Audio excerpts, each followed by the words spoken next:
माननीय सभापति जी, आपने मुझे इलेक्शन रिफॉर्म जैसे महत्वपूर्ण मुद्दे पर बोलने का मुझे मौका दिया, इसके लिए मैं आपका हृदय से आभारी हूँ। Thank you. अध्यक्ष जी, हमारे देश के अंदर ईज़ ऑफ लिविंग और ईज़ ऑफ डूइंग बिजनेस पर तो हम बहुत काम कर रहे हैं, लेकिन ईज़ ऑफ वोटिंग के ऊपर भी हमें बहुत काम करने की आवश्यकता है। हमारा ईज़ ऑफ वोटिंग जब ही संभव होगा जब हम अपने नागरिकों को एब्सेंटी वोटिंग, ई वोटिंग और पोस्टल वोटिंग का प्रावधान करेंगे। मेरा आग्रह हमारे करोड़ों प्रवासी भारतीय यानी कि NRIs के अधिकारों को लेकर है। ये लोग वो हैं जो विदेशों में रहकर अपने खून पसीने की कमाई अपने देश के अंदर भेजते हैं, लेकिन उसके अंदर अधिकतर लोग अपने मतदान के अधिकार से वंचित रह जाते हैं। उनका जब हम माननीय अध्यक्ष जी, मैं ये कहना चाहता हूँ कि जब हम करोड़ों हजारों करोड़ के ट्रांजैक्शन हम ऑनलाइन कर सकते हैं तो हम ऑनलाइन वोटिंग क्यों नहीं कर सकते? अगर हम इसकी आज हमारे देश के अंदर सभी तरह की तकनीकें अवेलेबल हैं, अगर हम ऑनलाइन वोटिंग अगर हम संभव करा पाएंगे तो उससे करोड़ों जो हमारे देश के अंदर जो श्रमिक हैं, जो कि उनका अपना गांव छोड़कर कहीं और काम कर रहे हैं और वो अपना वोट नहीं दे पाते, जो हमारे देश के लाखों छात्र जो देश के अंदर विदेशों में जो करोड़ों छात्र हमारे पढ़ रहे हैं, वो भी अपनी वोटिंग के अधिकार का प्रयोग नहीं कर पाते।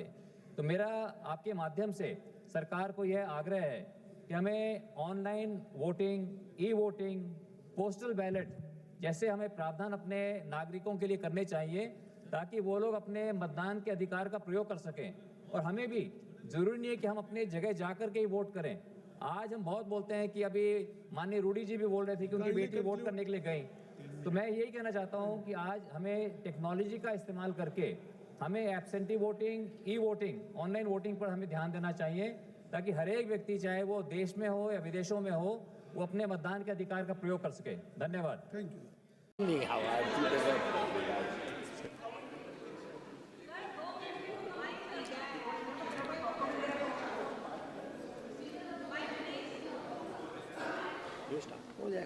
स्टार्ट करो। अध्यक्ष महोदय जी, मैं आपकी बहुत धन्यवादी हूं कि आपने मुझे चुनावी सुधारों पर बोलने का मौका दिया है, खासकर इसलिए क्योंकि मैं एक नई सांसद हूं, मुझे दूसरों का नहीं पता उनका कैसा अनुभव रहा, लेकिन पिछला ये 1 साल मेरे लिए खासकर विपक्ष से रिलेटेड जो है बहुत ही ज़्यादा चिंताजनक रहा है। एक तरह से ट्रॉमेटिक मैं इसे कह सकती हूँ। हर दिन इन्होंने यहाँ पे तमाशा किया है, हमारा दिल दहल जाता था इनको देखकर। SIR ये वेल में उतर जाते थे। यहाँ पर इन लोगों ने डराना, धमकाना, धक्का मुक्की, ऐसा कोई इन्होंने किसी तरह की कोई बदतमीजी नहीं है जो एक भी दिन इन्होंने संसद भवन चलने नहीं दिया। हम जनता के प्रतिनिधि हैं, हम यहाँ पर उनकी आवाज लेकर आते हैं, हम कुछ सीखने आते हैं, हम नए सांसद हैं। इन्होंने संसद अगर पिछले 2-3 दिन को छोड़ा जाए तो साल पर शायद ही थोड़ा चलने दिया है। SIR कर करके इन्होंने यहाँ पे तमाशे किए, लेकिन अब जब इनको बोलने की बारी आई SIR पे, तो अध्यक्ष महोदय जी, हम देख रहे हैं कि कल leader of opposition Rahul Gandhi ji ने, मुझे लगा क्या खुलासा होगा, हम भी बड़े उत्सुक थे, सारी साल हमने एक ही शब्द सुना है, अब ये क्या ग्रैंड रेवलेशन होगी। लेकिन राहुल गांधी जी जो लीडर ऑफ ऑपोजिशन है, उन्होंने कल जब कहा खादी है, खादी में धागे हैं, धागे में लोग हैं, लोगों के अंदर, उनको जब कहा गया कि आप पॉइंट की बात कीजिए, तो उन्होंने कहा कि मैं अपना फ्रेम कर रहा हूं, मैं अपना आर्ग्यूमेंट फ्रेम कर रहा हूं। और इतनी देर बाद जब वो फ्रेम करके पहुंचे तो ले देकर वो वापस उसी अंतर्राष्ट्रीय मूल की महिला, अध्यक्ष जी, मैं एक महिला होने के नाते आपसे रिक्वेस्ट करना चाहती हूं कि every woman is entitled to her dignity. वो अंतर्राष्ट्रीय मूल की है, विदेशी महिला है, लेकिन उन्होंने कितनी बार आकर उन्होंने सोशल मीडिया पे कहा है कि मैं कभी भारत नहीं गई हूं, मेरा हरियाणा चुनाव से कुछ लेना देना नहीं है। लेकिन फिर भी ये लोगों ने बिना किसी ठोस सबूत के उनका यहाँ पे फोटो बना के उन्होंने उनको उछाला, यहाँ पे उनकी तस्वीर उछाली यहाँ पर और यहाँ पर प्लेक कार्ड यूज करना भी अलाउ नहीं है। इन्होंने फिर भी नियमों का उल्लंघन किया। मैं चाहती हूँ सबसे पहले तो मैं इस सदन की तरफ से उन महिला से बहुत ही माफी मांगती हूँ कि इस सदन में बिना कि उनकी आजकल जो पर्सनैलिटी राइट्स का भी एक बहुत बड़ा क्राइम होता है, उसके उपरांत उनका फोटो यहाँ यूज किया गया, मुझे बहुत खेद है। भारतीय संसद की तरफ, संसद भवन की तरफ से हम उनसे माफी मांगते हैं और ये देखिए, महिलाओं का हमेशा ये अपमान करते हैं, लेकिन हमारे प्रधानमंत्री चाहे बेटी बचाओ बेटी पढ़ाओ हो, महिलाओं को शौचालय देने से लेकर, महिलाओं को गैस देने से लेकर, महिलाओं को जो है वो छात्रवृत्ति न जाने कितनी ऐसी योजनाएं हैं। कांग्रेस वालों, शायद तुम लोग ये समझ नहीं पा रहे हो, ईवीएम्स हैक नहीं करते हैं प्रधानमंत्री लोगों के दिलों को हैक करते हैं। और ये लोग दुहाई देते हैं कि वो जो पुराने जमाने के दकियानूसी, वो जो चिट कागज पे लिखकर जो मतदान होता था वो सबसे अच्छा था। ये लोग भूल गए वो दिन, आप लोग भूल गए वो दिन। इंदिरा गांधी वर्सेस राज नारायण का केस, उसको जो है इतिहास में The case that shook the nation के नाम से जाना जाता है। उस पर मैंने एक फिल्म भी बनाई हुई है। वोट चोरी और वोटों की धांधली के लिए एक प्रधानमंत्री पे एक साधारण से नेता ने केस किया था और उस धांधली में वो पकड़ी गई थी। हर उनका जो आरोप है उसमें सच सिद्ध किया गया था और रातों रात उनको कुर्सी छोड़ने के लिए कहा गया था और रातों रात जो है उनको ये आदेश दिया गया था कि आगे इतने सालों तक आप कभी जो है वो चुनाव लड़ नहीं सकते। ये धांधलियां इन्होंने करी हुई हैं और ये जो है उस टाइम के बैलेट बॉक्सों को उठाकर ले जाते थे ये लोग और आज कहते हैं कि इनको ईवीएम्स जो है वो हैक हो जाते हैं। अध्यक्ष महोदय जी, मैं इनको याद दिलाना चाहती हूँ, प्रियंका गांधी जी कहती हैं कि छोड़ो पुरानी बातें, हम पुरानी बातें नहीं करेंगे, हम पुराने लोगों के बारे में नहीं बोलेंगे। तो मैं ये जानना चाहती हूँ कि आपकी जो माता जी हैं वो तो आपकी अध्यक्ष है और इस वक्त की वो अध्यक्ष है। उनकी जो है, आप देखिए, जब उनकी नागरिकता नहीं थी, जब उनके पास 1983 में नागरिकता आई, उसके कितने साल पहले से वो वोट देती आ रही हैं।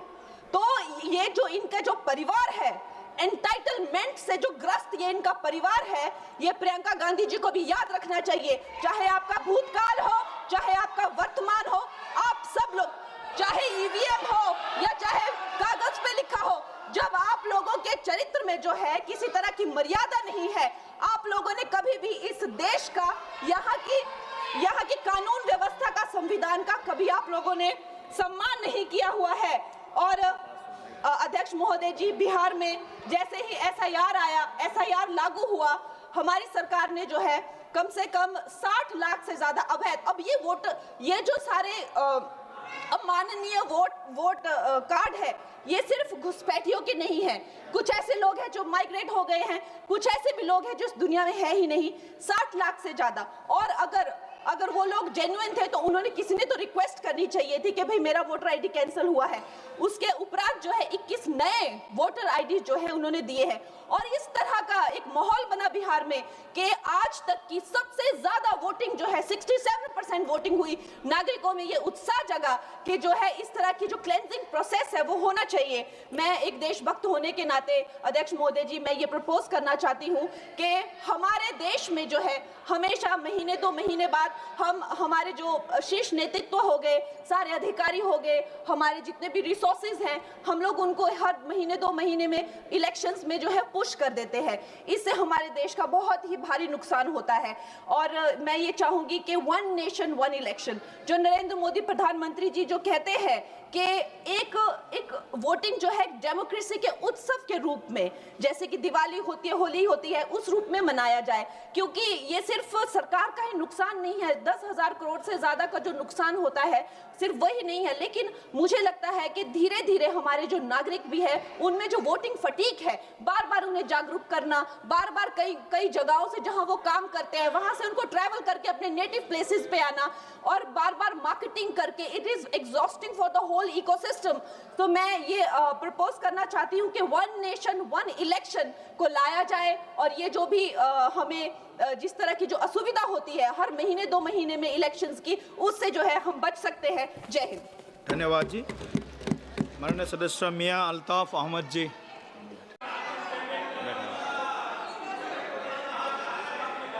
बैठिए। और जो समय आवंटित था उससे ज़्यादा सभी राजनीतिक दलों को दिया है। अब अगले विषय पर आपको हमेशा मौका दिया है, फिर देंगे आपको मौका।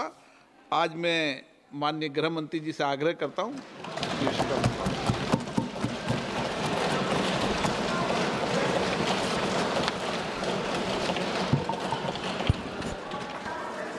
माननीय अध्यक्ष जी, मैं आपके प्रति आभार व्यक्त करना चाहता हूं कि इस महत्वपूर्ण विषय पर आपने मुझे बोलने का मौका दिया। माननीय अध्यक्ष जी, इस विषय पर चर्चा के लिए सत्र की शुरुआत में 2 दिन गतिरोध भी हुआ।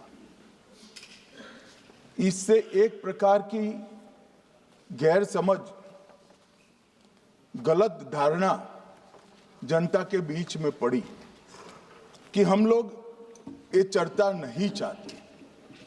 माननीय अध्यक्ष जी, मैं स्पष्ट करना चाहता हूं, संसद ये देश का चर्चा का सबसे बड़ा पंचायत है और हम भाजपा वाले, एनडीए वाले चर्चा से कभी नहीं भागते। कोई भी मुद्दा हो, संसद के नियमों के अनुसार चर्चा के लिए हम तैयार रहते हैं। हमने 2 दिन तक विपक्ष के चर्चा करी कि इसको बाद में किया जाए, 2 सत्र बाद में किया जाए, मगर नहीं माने। हमने हाँ भर दी। मेरा दायित्व है मान्यवर कि हमने क्यों ना बोली थी। ना बोलने के 2 कारण थे। एक कारण था कि चर्चा गहन पुनः निरीक्षण के नाम पर वो मांगते थे, एसआईआर के नाम पर मांगते थे। मान्यवर, मेरा बहुत स्पष्ट मत है कि एसआईआर पर इस सदन पे चर्चा नहीं हो सकती, क्योंकि गहन पुनः निरीक्षण की जिम्मेदारी भारत के चुनाव आयोग की है। भारत का चुनाव आयोग और चुनाव आयुक्त ये सरकार के तहत काम नहीं करते। अगर जब चर्चा होती है और कुछ सवाल खड़े किए जाएंगे तो इसका जवाब कौन देगा? मान्यवर, जब उन्होंने कहा कि हम चुनाव सुधार पर चर्चा करने के लिए तैयार है, हम तुरंत मान गए और आज चुनाव सुधार पर ही चर्चा हुई। मान्यवर, लगभग 63 प्लीज मान्य दादा आप बीमार हो, मैं समझ रहा हूं, मगर बीमार ज्यादा हो तो घर पे रहा करो, यहां सदन का माहौल मत बिगाड़िए। मान्यवर,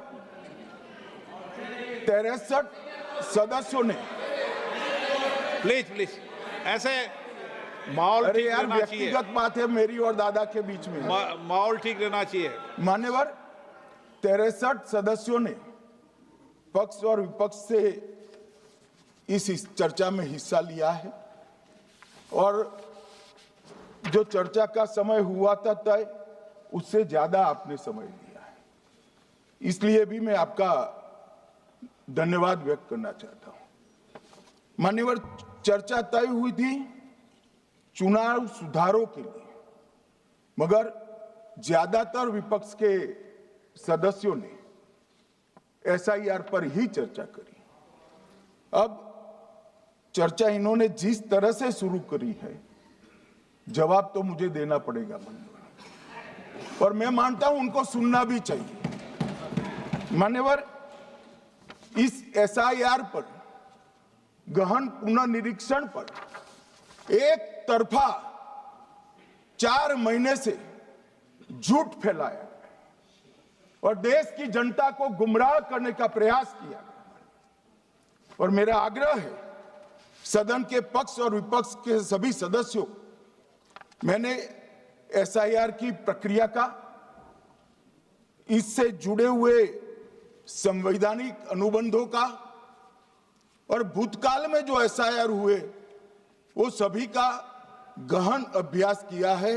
मैं आज आपके माध्यम से इस सदन को और सदन के माध्यम से पूरी देश की जनता को जो झूठ विशेषकर कांग्रेस पार्टी द्वारा फैलाया गया है, वो झूठ का मेरे तर्कों के हिसाब से जवाब देना चाहता हूं।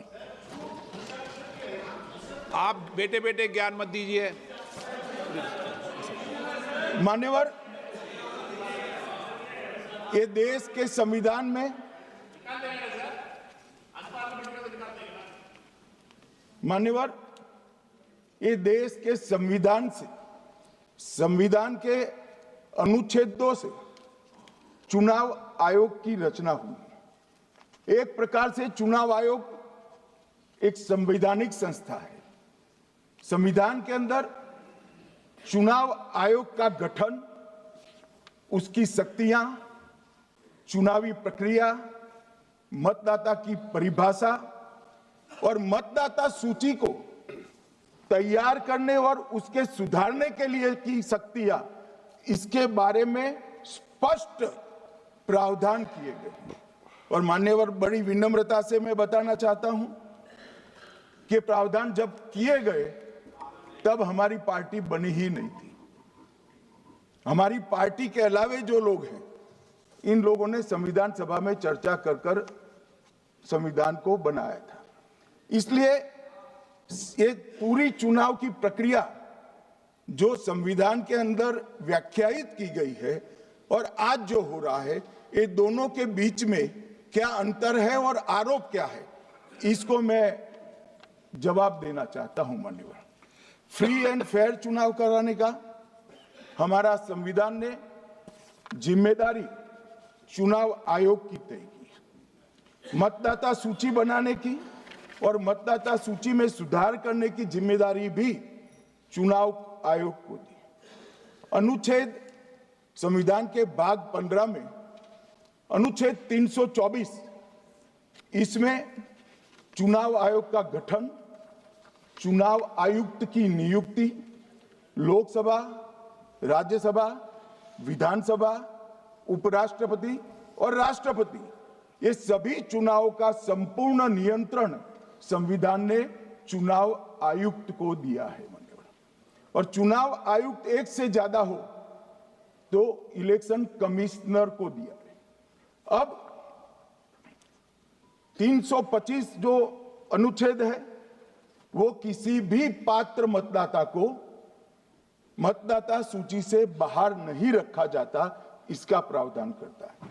मगर 326 एक गहन पुनर्निरीक्षण के लिए, एसआईआर के लिए बहुत महत्वपूर्ण है। क्या है 326? मान्यवर, इन्होंने मतदाता की पात्रता, योग्यता और मतदाता होने की शर्तें आर्टिकल 326 में तय की है। और वो शर्तें क्या है? सबसे पहली शर्त है कि मतदाता भारत का नागरिक होना चाहिए, विदेशी नहीं होना चाहिए। ये सबसे पहली शर्त। और ये कह रहे हैं कि चुनाव आयोग क्यों ये कर रहा है? भाई, इसका दायित्व है, इसलिए कर रहे हैं। दूसरी है 18 साल से ज्यादा आयु का व्यक्ति मतदाता बन सकता है।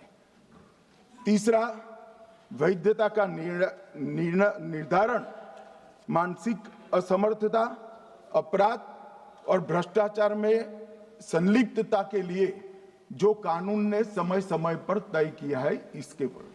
तो ये 3 पात्रताओं के आधार पर भारत के मतदाता होने की बात तय होती है।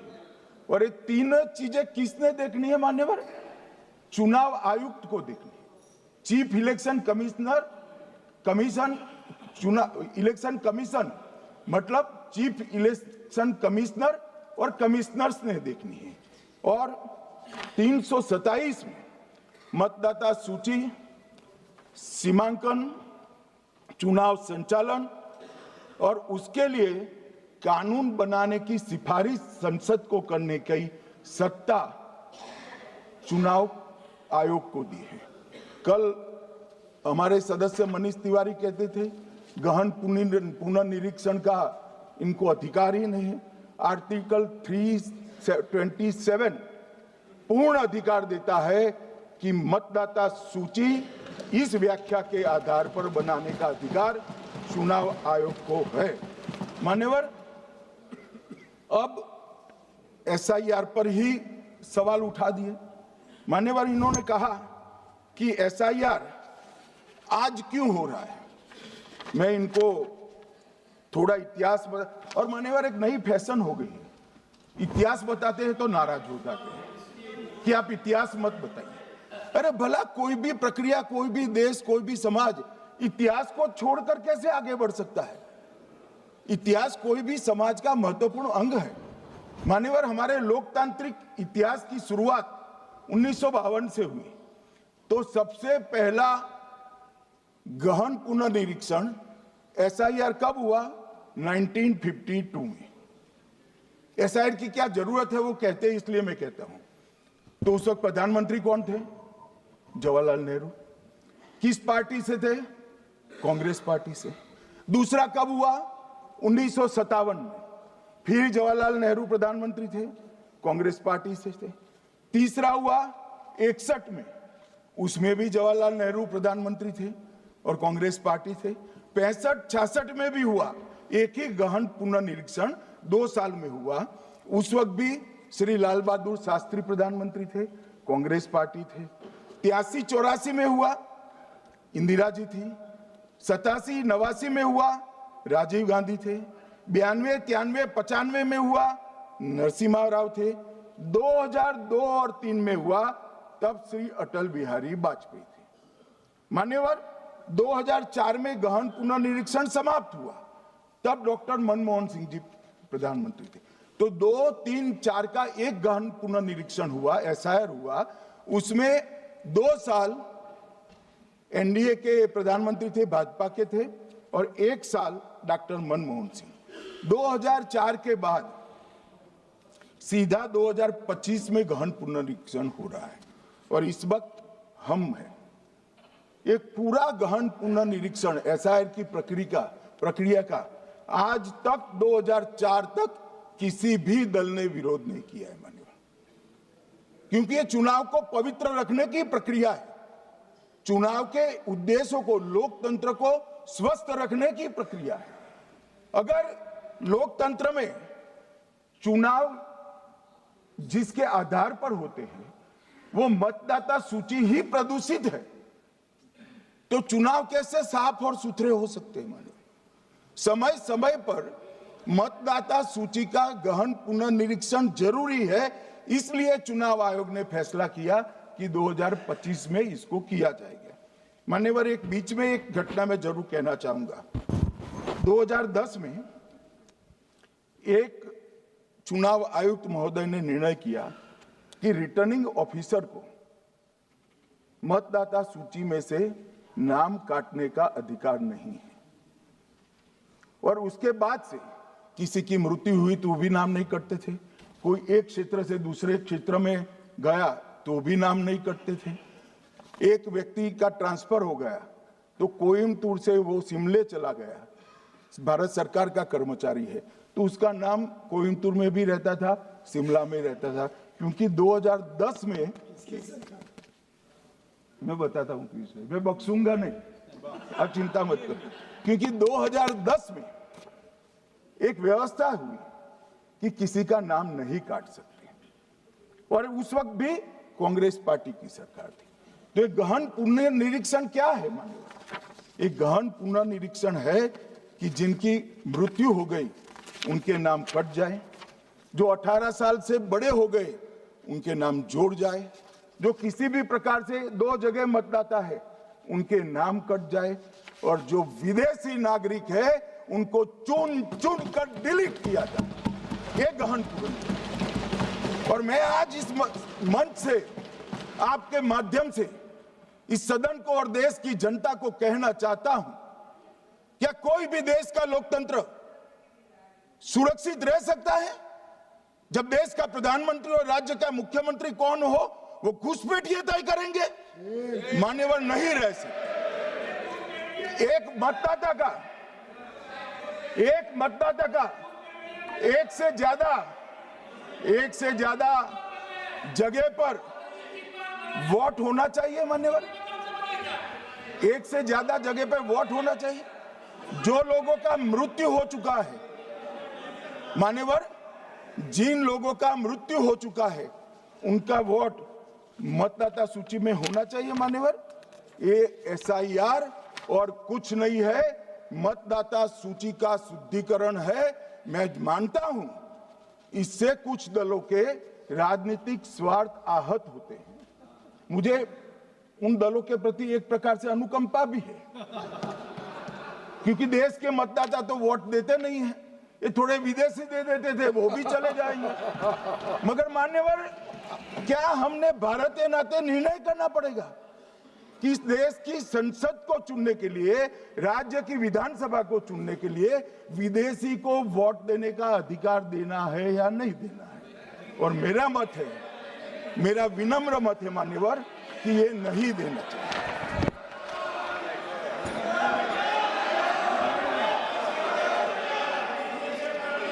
दादा बैठ जाइए प्लीज प्लीज।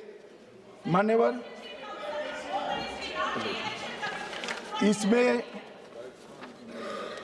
इसमें कानूनी स्थिति का प्रश्न नहीं है।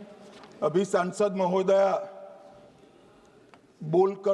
बोला कि इलेक्शन कमीशन का अधिकार नहीं है। लाल बाबू हुसैन 1995 में एक वाद हुआ मान्यवर, भारत की सर्वोच्च अदालत तक वो वाद पहुंचा। लाल बाबू हुसैन बनाम मतदाता रजिस्ट्रेशन ऑफिसर 1995 में इसका जजमेंट आया और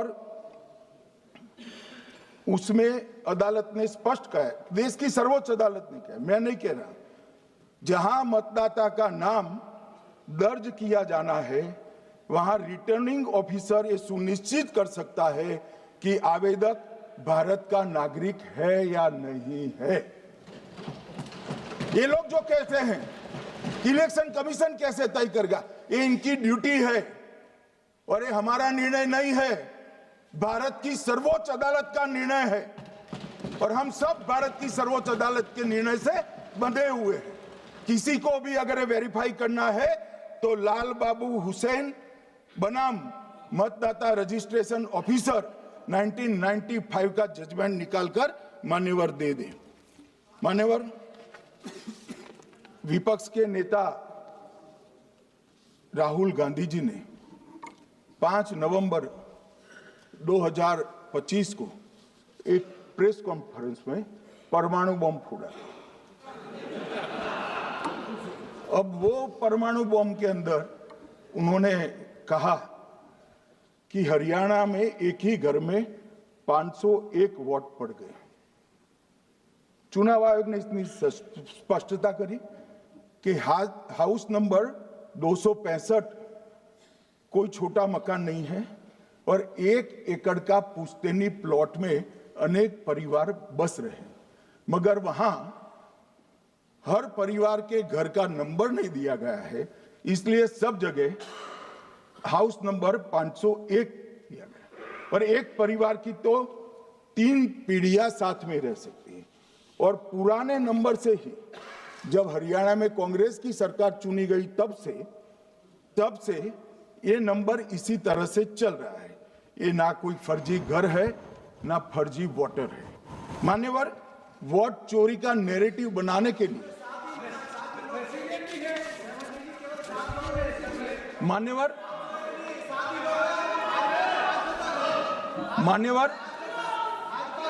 बिहार में भी मेरा भाषण पूरा हो जाने दो। नहीं आप अभी पूरा भाषण नहीं कई बार नाम आएगा।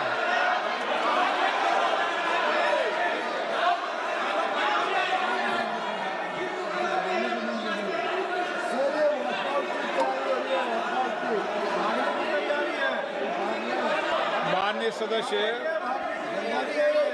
2 मिनट बैठिए, मैं कुछ बोलना चाहता हूं। 2 मिनट बैठिए, मैं एक मिनट।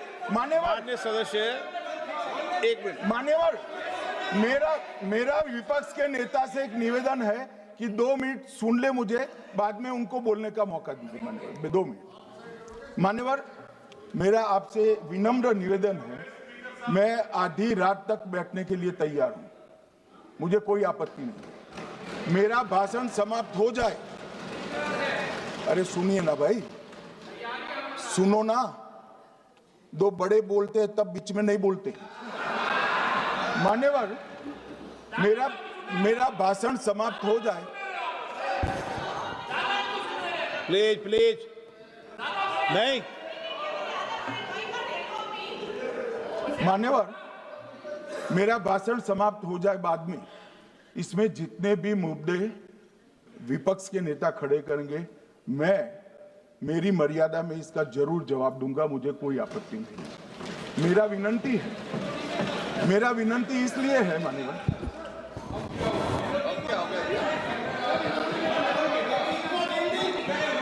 एक मिनट, उनको पूरी बात करने दें। हाँ हाँ, मान्यवर, मेरा विनंती भी, मान्यवर, नो प्लीज डिबेट नहीं करते बेटे। मान्यवर, मेरा विनंती इसलिए है कि शायद वो जो मुद्दा खड़ा करना चाहते हैं उसका जवाब मेरे आगे भाषण में आ जाएगा तो मुद्दा ही नहीं बचेगा, इसलिए मैं कह रहा हूं मुझे पूरा सुन लिया जाए। मान्यवर, बिहार में एक मतदाता की उम्र 34 साल बताई गई, 34 साल की है, इसको 124 साल बताया गया।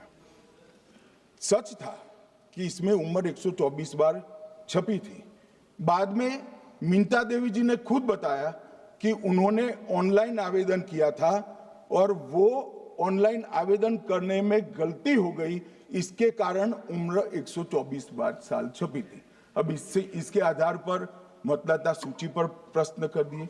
सुबोध कुमार नवादा, प्रेस कॉन्फ्रेंस में कहा गया कि एक राजनीतिक दल के बीएलए है, इनका नाम कभी आया ही नहीं, वो भी सच नहीं निकला।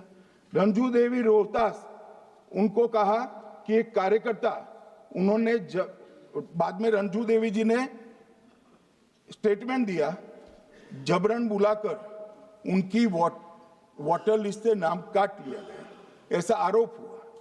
तो रंजू देवी ने यही कहा कि कांग्रेस के कार्यकर्ताओं को कहने पर मैंने गलत जानकारी दी थी। मान्यवर, ये जो प्रेस कॉन्फ्रेंस हुई और उसने जिस प्रकार का देश में माहौल बनाया, चलो ये तो मैंने आरोप जो लगाए थे और सत्य क्या है कहा, मगर मैं विपक्ष के नेता ने जो प्रेस कॉन्फ्रेंस में कहा कि मतदाता सूची ठीक नहीं है, इसको सुधार करना चाहिए, तो भाई गहन पुनर्निरीक्षण क्या है, एसआईआर क्या है, मतदाता सूची का सुधार करने की प्रक्रिया है, और वो कर रहे हैं तो भी विरोध कर रहे हैं, पुरानी मतदाता सूची कर रहे हैं तो भी विरोध कर रहे हैं। भाई मतदाता सूची पुरानी हो या नहीं, आपका हारना तय है, ये मतदाता सूची से नहीं होता। मान्यवर, उन्होंने कहा, अपने लॉजिक के समर्थन में कहा कि भारतीय जनता पार्टी को कभी एंटी इनकम्बेंसी का सामना नहीं करना पड़ता। मान्यवर, एंटी इनकम्बेंसी इनके खिलाफ होती है जो जनहित के विरुद्ध काम करे। ये बात सही है कि भाजपा को एंटी इनकम्बेंसी का फायदा विरोध बहुत कम करना पड़ता है। हमारी सरकारें बार बार चुनकर आती हैं, चाहे राज्य में है या केंद्र में, परंतु ऐसा नहीं है कि हम 2014 के बाद एक भी चुनाव नहीं हारे। छत्तीसगढ़ में 18 में हारे, राजस्थान में 18 में हारे, मध्य प्रदेश में 18 में हारे, कर्नाटक में भी 14 के बाद हारे, तेलंगाना में हम जीत नहीं पाए, चेन्नई में हम जीत नहीं पाए, बंगाल में भी हम हारे। भाई तो तब तो ये मतदाता सूची बहुत अच्छी होती है, टब से नए कपड़े पहनकर आप शपथ ले लेते हो। उस वक्त मतदाता सूची का विरोध नहीं करते हो, और जब मुंह की पटखनी पड़ती है बिहार की तरह, तब मतदाता सूची का विरोध करते हो। माननीय मेरे दोहरे मापदंड नहीं चलेंगे लोकतंत्र में। जब आप जीतते हो तब चुनाव आयोग महान है, जब आप हारते हो तो चुनाव आयोग निकम्मा है, बीजेपी का कहने पर चलता है। जब आप जीतते हो मतदाता सूची अच्छी है, मतदाता सूची अच्छी है, और जब आप हारते हो तो मतदाता सूची खराब है। मान्यवर, मुझे कोई आपत्ति नहीं, इस प्रकार का भ्रांति फैलाए तो फैलाए, मेरा दायित्व है कि इस देश की जनता को एक ड्यूअल स्टैंडर्ड की जानकारी देना, जो मैं आज इस सदन में खड़े होकर दे रहा हूं। मान्यवर, आगे पर भी मैं इस विषय को कहूंगा, और ढेर सारे आरोपों के मेरे पास जवाब है। जो 3 प्रेस कॉन्फ्रेंस में, एक सादा प्रेस कॉन्फ्रेंस, एक एटम बम वाला प्रेस कॉन्फ्रेंस, एक परमाणु बम वाला, ये तीनों में क्या हुआ, इसके सारे जवाब मिले। मेरे पास है। मान्यवर, अब ये कहते हैं कि दो दो जगह है, दो दो जगह मतदाता है। मान्यवर, किन किन लोगों के दो दो जगह मतदाता, मैं इसमें जिनके नाम दो जगह रजिस्टर्ड है उसका दोष नहीं निकालता मैं, क्योंकि एक जगह से कोई व्यक्ति दूसरी जगह गई तो 2010 के बाद इसको डिलीट करने का अधिकार आरओ के पास से ले लिया गया। इसके कारण ये विसंगतियां खड़ी हुई है। किसके हैं? श्री प्रशांत किशोर जी के दो जगह मतदाता है, पवन खेरा जी का भी है, तेजस्वी यादव का स्वयं का है, टी सिद्दीकी एनआईसी केरल के नेता का है, मान्यवर संजय सिंह आप पार्टी के नेता के हैं, एक किशोरी पेडनेकर यूबीटी शिवसेना के हैं, इनका भी है। मान्यवर, सामान्य गलतियां हैं, क्योंकि एक नियम आ गया जिसका जब वोट काटने का जिसका अधिकार है उसको रोक लिया गया, तो आरओ वोट काट नहीं सकता था, इसलिए दो जगह रह गए। अब वो ही एक गहन पुनर्निरीक्षण से सुधरना है, मगर आप गहन पुनर्निरीक्षण को वोट चोरी कह रहे हो। मान्यवर, वोट चोरी किसको कहते हैं वो मैं बताना चाहता हूं, और हमारे यहाँ कुछ परिवार ऐसे हैं जो पुश्तैनी वोट चोरी करते हैं। अच्छा बोलिए आप। हाँ बोले आप, बोले। हाँ बोले आप, बोले। स्पीकर सर, मेरा कल एक सवाल था जो हिंदुस्तान के इतिहास में पहली बार डिसीजन लिया गया कि इलेक्शन कमिश्नर्स को फुल फुल इम्यूनिटी दी जाएगी। ठीक है, ये है ना, इसका जवाब इसका पीछ मैं खत्म नहीं किया सर। इसके पीछे जो थिंकिंग थी वो हमें सबसे पहले बताएं। ठीक है। दूसरी बात, नहीं हरियाणा की जहां इन्होंने बात की, इन्होंने एक उदाहरण लिया, वहां पर अनेक उदाहरण हैं। वो भी आपने दिया था ना, 19 वो भी आपने दिया था, इसलिए दिया वो भी। 19 लाख वहां पे फेक लोग, वो उदाहरण आपने दिया था, इसलिए उसका जवाब दिया।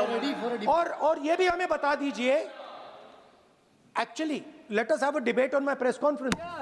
Let us go. Let us have very good idea. Let us have a debate on my press conference. Amit Shah ji, I challenge you to have a debate on the 3 press conferences. Please. ठीक है, बैठ जाइए, बैठ जाइए। माननीय, please माननीय, आपने बात की थी, प्लीज।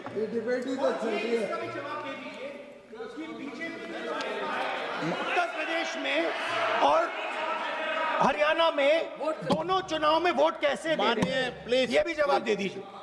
माननीय गृह मंत्री जी। मान्यवर, पहली बात मैं स्पष्ट करना चाहता हूं, मैं 30 साल से विधानसभा और संसद में जनप्रतिनिधि के रूप में चुनकर आता हूं। मुझे लंबा अनुभव है संसदीय प्रणाली का। विपक्ष के नेता महोदय कहते हैं कि पहले मेरी बात का आप जवाब दीजिए, मैं सुनना चाहता हूं। आपकी मुनसफी से संसद नहीं चलेगी, मेरे आप बोलने का क्रम मैं तय करूंगा, इस तरह से नहीं चलेगी संसद। मान्यवर, उनको धैर्य रखना चाहिए, मेरा जवाब सुनने का। इनकी एक एक बात का जवाब मैं दूंगा, मगर मेरे भाषण का क्रम वो तय नहीं कर सकते, मैं करूंगा, क्योंकि मैं बोल रहा हूं।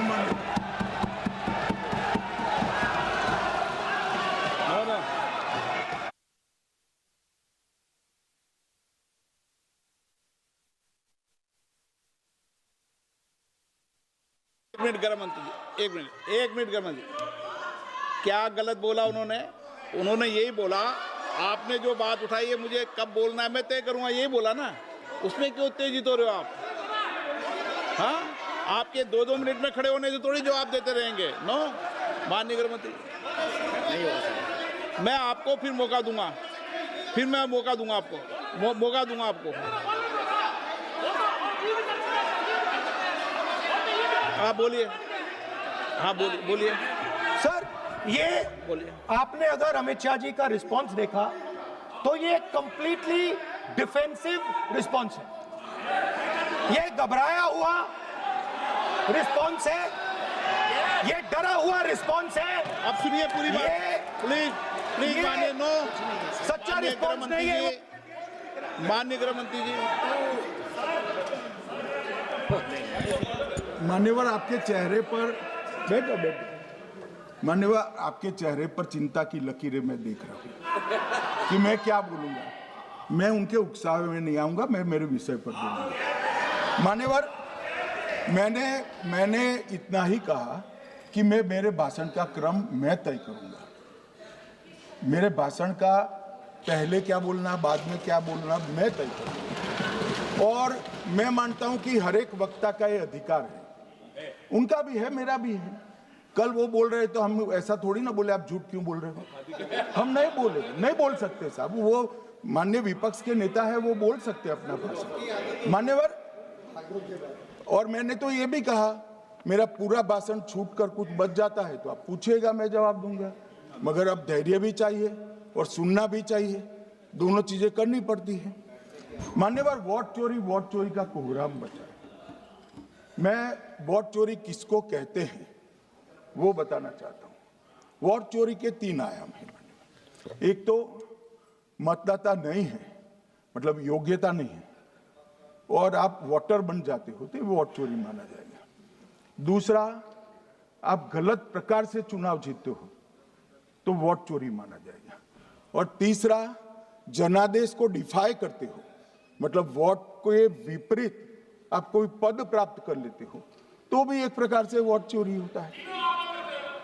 अरे सुनो ना, क्यों जल्दबाजी करते हो मानिकम, क्यों? अब मैं 3 वोट चोरी की घटनाएं बताना चाहता हूं। सबसे पहली घटना हुई, आजादी के बाद देश का प्रधानमंत्री तय करना था। तय कौन करना था? तो उस वक्त के जितने प्रांत थे, इसके कांग्रेस के अध्यक्षों ने, उनके एक एक वोट से तय होना था। अब 28 वोट श्री सरदार पटेल को मिले और 2 वोट जवाहरलाल नेहरू जी को मिले।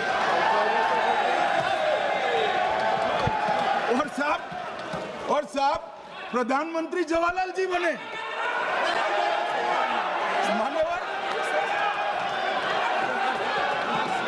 मान्यवर,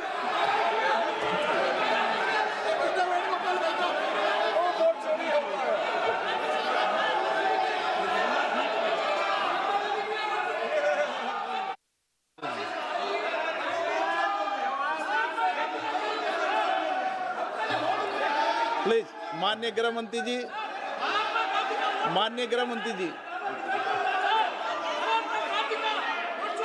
प्लीज।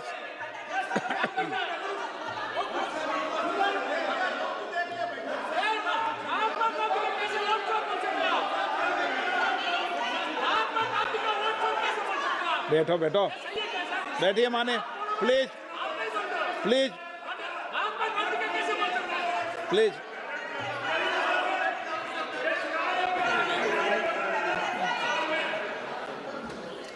मान्यवर, दूसरी, प्लीज बैठिए बैठिए माननीय सदस्य, प्लीज, हर बार नहीं उठते, बैठिए।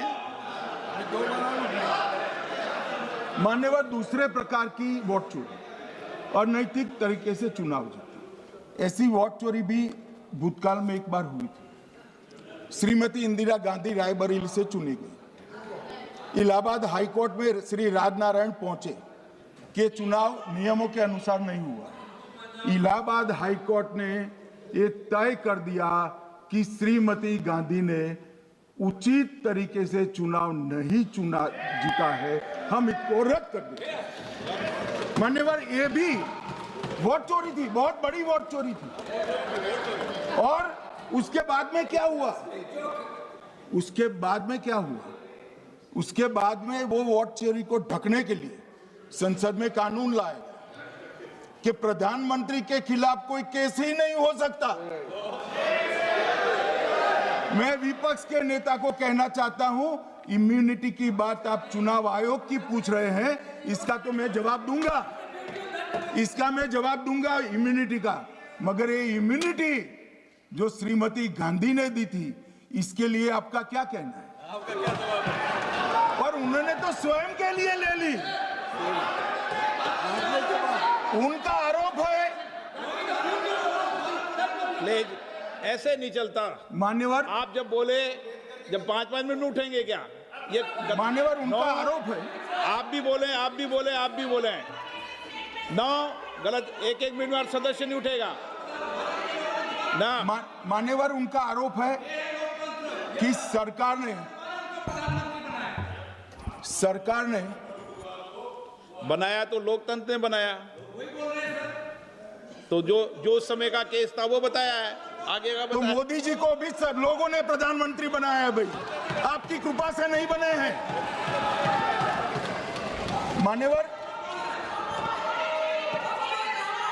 मान्यवर नो प्लीज से मानित तरीका ठीक नहीं है आपका, 2-2 मिनट में उठना। मान्यवर विपक्ष के नेता ने कहा कि आपने चुनाव आयुक्तों को इम्यूनिटी दी। इनका आरोप सत्य नहीं है, मैं इसकी बात बाद में करता हूं, परंतु हमने तो चलो मानो चुनाव आयुक्त को इम्यूनिटी दी, श्रीमती गांधी ने तो अपने आप को इम्यूनिटी दी थी। और फिर जब ये संवैधानिक सुधार के वायरस चैलेंज हुए तो वो केस जीतने के लिए 2, 3 और 4 नंबर के सर्वोच्च न्यायालय के जज को बाईपास कर चौथे नंबर के जज को चीफ जस्टिस बनाया और वहां केस भी जीत लिया।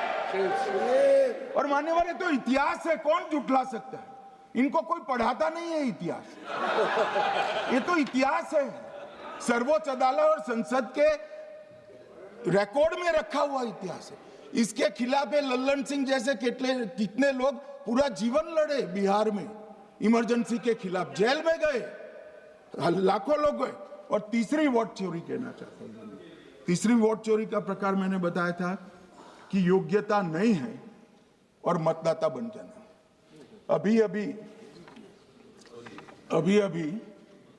एक वाद पहुंचा है, वाद मतलब डिस्प्यूट पहुंचा है दिल्ली की सिविल अदालत में।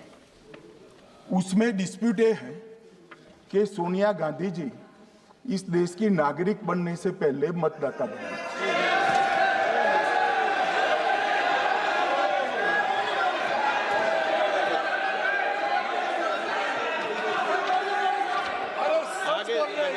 आगे सुनो, बोल क्या रहे, पूरी बात तो सुनो।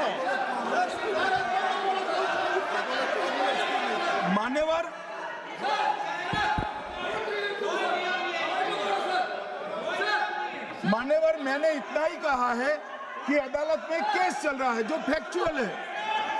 अब जवाब तो उनको अदालत में देना है, सोनिया जी ने यहां क्यों दे रहे? अदालत में जवाब देना है।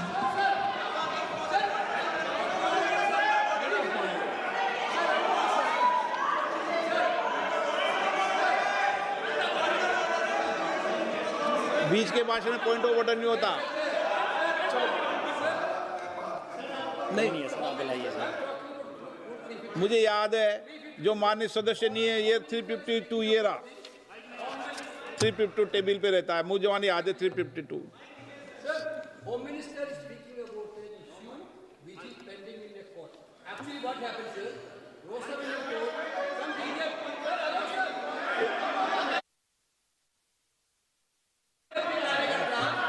filed a case on Madam Sonia Gandhi's voting on that 80. Sir, that Ross Avenue court dismissed that case without, there is no substance in that case. After the same person given an appeal.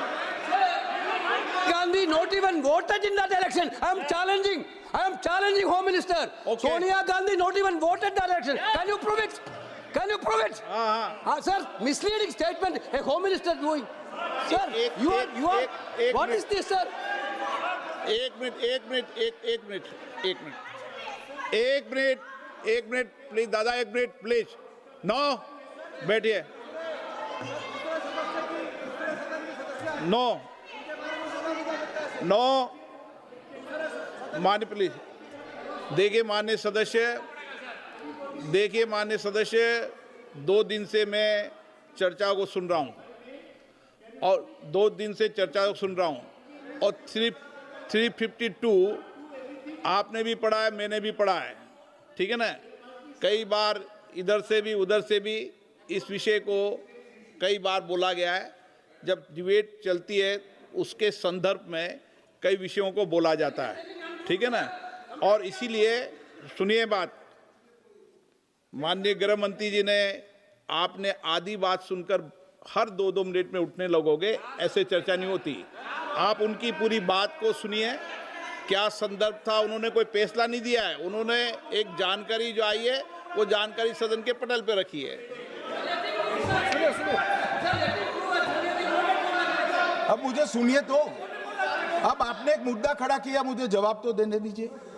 मान्यवर, मैंने कुछ ऐसा नहीं कहा, मैंने सिर्फ इतना कहा है कि एक वाद दायर हुआ है दिल्ली की अदालत में, मैंने कोई कंक्लूजन नहीं कहा।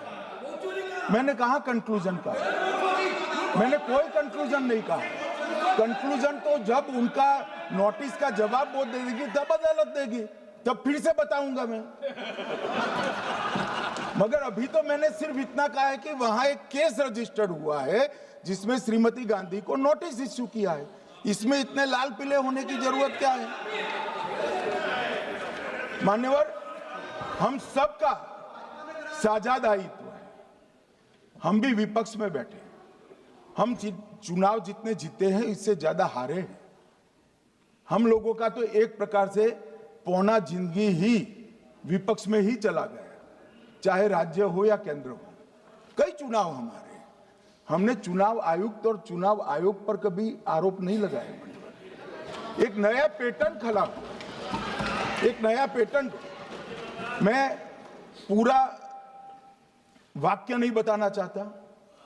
श्रीमती ममता बनर्जी ने चुनाव आयोग पर आरोप लगाए, स्टालिन जी ने लगाए, बीडी सतीशन जी ने लगाए, श्री राहुल गांधी ने लगाए, मल्लिकार्जुन खड़गे जी ने लगाए, तेजस्वी यादव जी ने लगाए, अखिलेश यादव जी ने लगाए, वी शिवन कुट्टी ने लगाए, हेमंत सोरेन जी ने लगाए, भगवंत मान जी ने लगाए।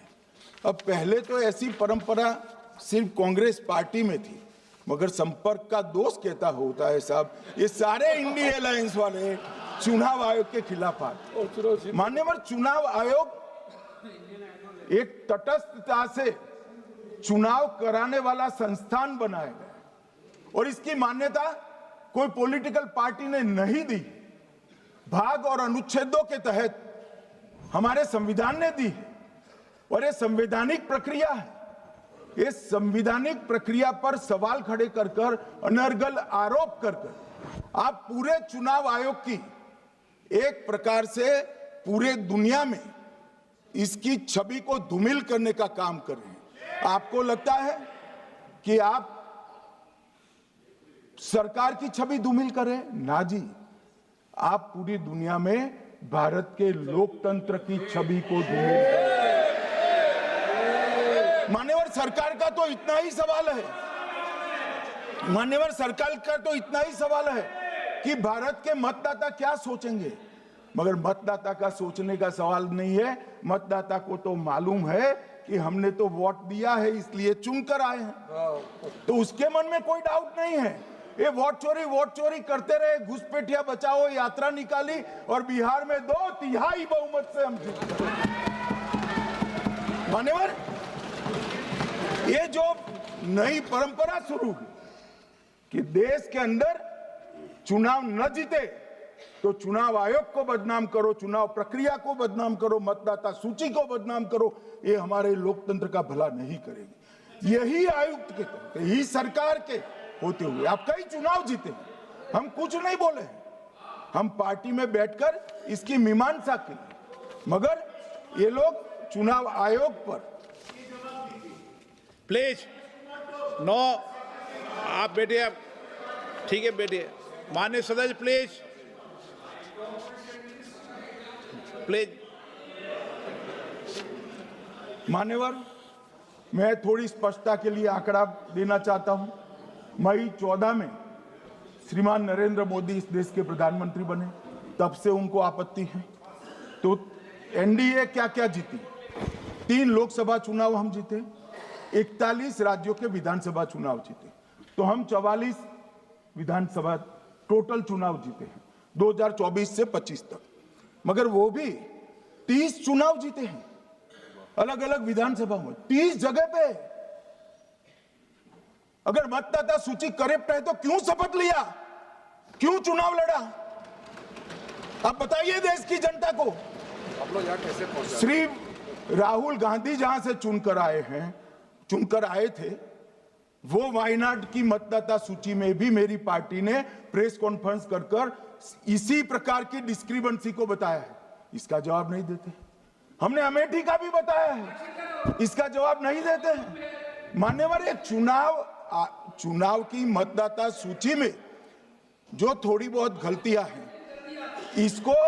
उसको वो लोग मुद्दा बनाते हैं चुनाव हारने का।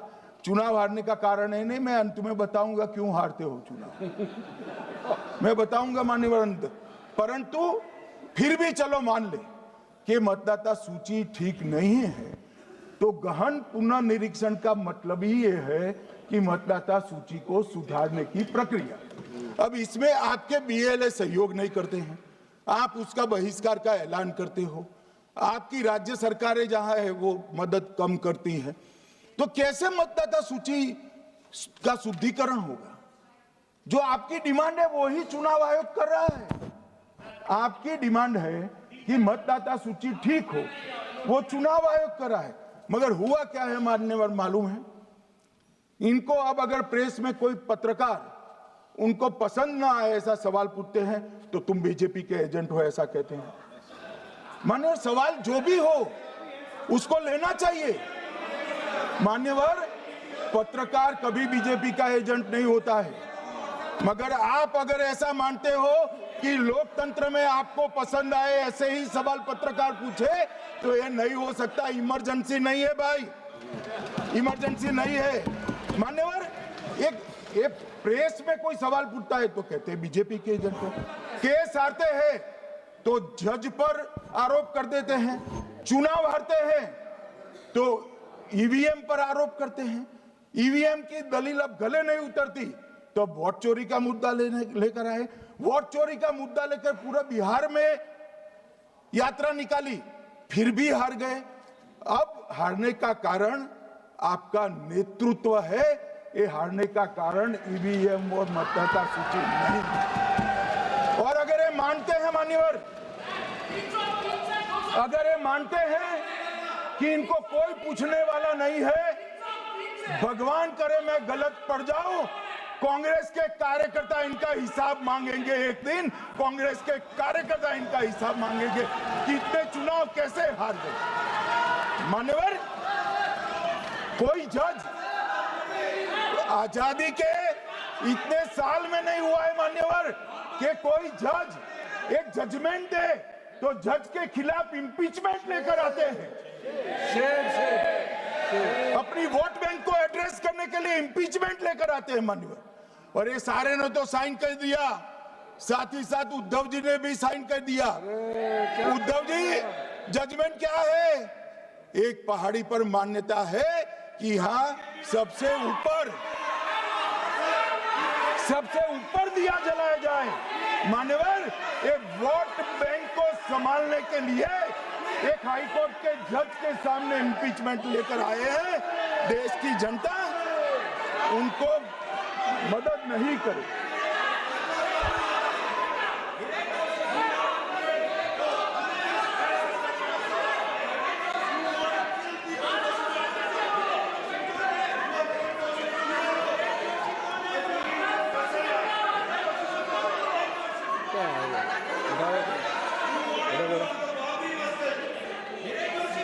प्लीज नो, माननीय गृह मंत्री जी। गौरव जी बैठ जाइए, नया मुद्दा शुरू हो रहा है। प्लीज, अरे भैया प्लीज मेरी बात सुनो ना। माननीय गृह मंत्री जी, माननीय गृह मंत्री जी, माननीय गृह मंत्री जी, नया मुद्दा शुरू हो रहा है, फिर से खड़ा होगा होना। आप बैठ जाइए प्लीज। नो नो, ये तरीका नो। मणिकम जी प्लीज बैठिए। नो, ये तरीका ठीक नहीं है। प्लीज बैठे बैठे बैठे। हर आपको ज्यादा समस्या है क्या हर 2 मिनट में खड़े होने की? हर 2 मिनट में खड़े होने की समस्या है क्या आपको लोगों? बैठिए, ऐसे नहीं चलेगा। मान्यवर, 2014 के बाद अरे दादा ये भी बैठ गए, अब बैठ जाओ। मान्यवर, 2014 के बाद हारने की परंपरा शुरू हुई। हारने की परंपरा शुरू होने के बाद हाँ जीते ही है, मगर हारने की भी परंपरा हुई है। मान्यवर, हारने की परंपरा शुरू करने के बाद इन्होंने सबसे पहले ईवीएम को निशाना बनाया। आज मैं आपके माध्यम से सदन को और सदन के माध्यम से देश की जनता को बताना चाहता हूं, ईवीएम कौन लेकर आया इस देश में? मान्यवर, कौन लेकर आया? 15 मार्च 1989 को जब राजीव गांधी इस देश के प्रधानमंत्री थे, तब ईवीएम लाने का कानूनी बदलाव किया गया था। अब राजीव गांधी के ईवीएम के कानून का भी विरोध कर रहे हैं। मान्यवर, इसके बाद में अरे सुनो ना क्या प्रक्रिया हुई। इसके बाद में ईवीएम के खिलाफ किसी ने याचिका करी। इस देश की सर्वोच्च न्यायालय के 5 जजों ने बैठकर ईवीएम के कानूनी बदलाव को 2002 में उचित ठहराया। मान्यवर, राजीव गांधी को भी नहीं मानते, सर्वोच्च अदालत को भी नहीं मानते हैं। फिर 98 में मध्य प्रदेश, राजस्थान और दिल्ली, इसमें सिर्फ 16 विधानसभाओं में इसका ट्रायल लिया गया। कितना केयरफुल है ये भी बताता हूं। हुडा बैठो, ये भी कितना केयरफुली चुनाव आयोग आगे बढ़ा है। मध्य प्रदेश, राजस्थान और दिल्ली, ये राज्यों की सिर्फ 16 विधानसभा में इसका ट्रायल लिया गया। हर प्रकार से चेक कर ईवीएम का उपयोग सबसे पहली बार पूरे देश में 2004 में हुआ। 2004 का महत्व है माननीय, सबसे पहले 2004 में हुआ। पूरे लोकसभा चुनाव हमारे समय में ईवीएम का उपयोग हुआ, लाए राजीव गांधी, वहां से लेकर 2004 तक। और 2004 के चुनाव में कौन जीता भाई? वो जीत गए। उस वक्त ईवीएम की चर्चा बंद। 2009 का चुनाव हुआ, पूरा ईवीएम से हुआ, ये जीत गए। चुप्पी साध ली। 2014 में सब हम जीते तो कौ चालू कर दी। वो सरकार में थे। मान्यवर, ये क्या है? जब कानून आप लाए, मशीन आपने इंट्रोड्यूस किया, चुनाव आप पहला जीते मशीन से, दूसरा चुनाव जीते, मौत से 10 साल राज किया और हार गए तो फिर रोते हैं। मान्यवर, देश की जनता मानती है इसको। और दूसरी बात जब चुनाव आयोग को भी लगा कि सच्चे झूठे आरोप होते हैं, तो इस पर रिसर्च की एक प्रक्रिया हुई। मानिएगा 5 साल रिसर्च के बाद वीवीपीएटी की इंट्रोडक्शन हुआ। ये वीवीपीएटी क्या है? मैं जब वोट दबाता हूं तो समझ गए दादा, धन्यवाद। मान्यवर, मैं जब वोट दबाता हूं तो मैंने कमल के निशान पर वोट दबाया, तो पास में एक पर्ची निकलती है कि आपका वोट कमल के निशान पर रजिस्टर हो गया है। फिर भी आरोप हुए कि पर्ची और ये 2 अलग होते हैं। तो चुनाव आयोग ने निर्णय किया कि 5% ईवीएम और वीवीपैट के परिणाम कंपेयर होंगे। तो मशीन खुला, इसमें 396 वोट मिले, तो वीवीपैट में कितने वोट मिले, तो 396 है या नहीं है, ये 5% मशीनों में मिलता है। मान्यवर, मैं आंकड़े लेकर आया हूं चुनाव आयोग को पूछकर आज कि कितने वीवीपैट और मशीन का मिलान नहीं हुआ। आज तक 16,000 मशीन और वीवीपैट का मिलान हुआ है, एक भी वोट का बदलाव नहीं। और ये जब मतगणना होती है तब उनके पोलिंग एजेंट बैठते हैं मान्यवर, परिणाम पर वो साइन करते हैं, दोनों प्रकार के, मशीन के और वीवीपीएटी के परिणाम पर भी साइन करते हैं मान्यवर, और ये इस पर आरोप लगा रहे हैं मान्यवर। अब ये कह रहे हैं कि उस वक्त वाईफाई नहीं थी। सबसे पहली बात 2004 में वाईफाई आ चुकी थी, मगर फिर भी चलो मान लो, आरोप लगाते गए। ईसीआई ने 2009 में एक छेड़छाड़ के आरोप पर भाग लेने के लिए 10 राज्यों में 100 ईवीएम लगाई गई। सब लोगों ने प्रयास किया, 2009 में कोई छेड़छाड़ नहीं कर पाए, फिर भी आरोप लगाए। तो 2017 में इलेक्शन कमीशन ने जून 2017 में 3 दिन तक ईवीएम इलेक्शन कमीशन की ऑफिस में रखे कि कोई भी पार्टी आकर, कोई भी टेक्नोक्रेट आकर, कोई भी साइंटिस्ट आकर ईवीएम को हैक कर कर बता दे। ये तो गए ही नहीं,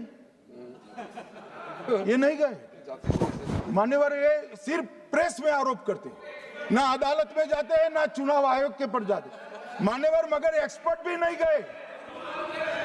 आप कोई एक्सपर्ट भेज देते भैया, एक्सपर्ट भी नहीं भेजा।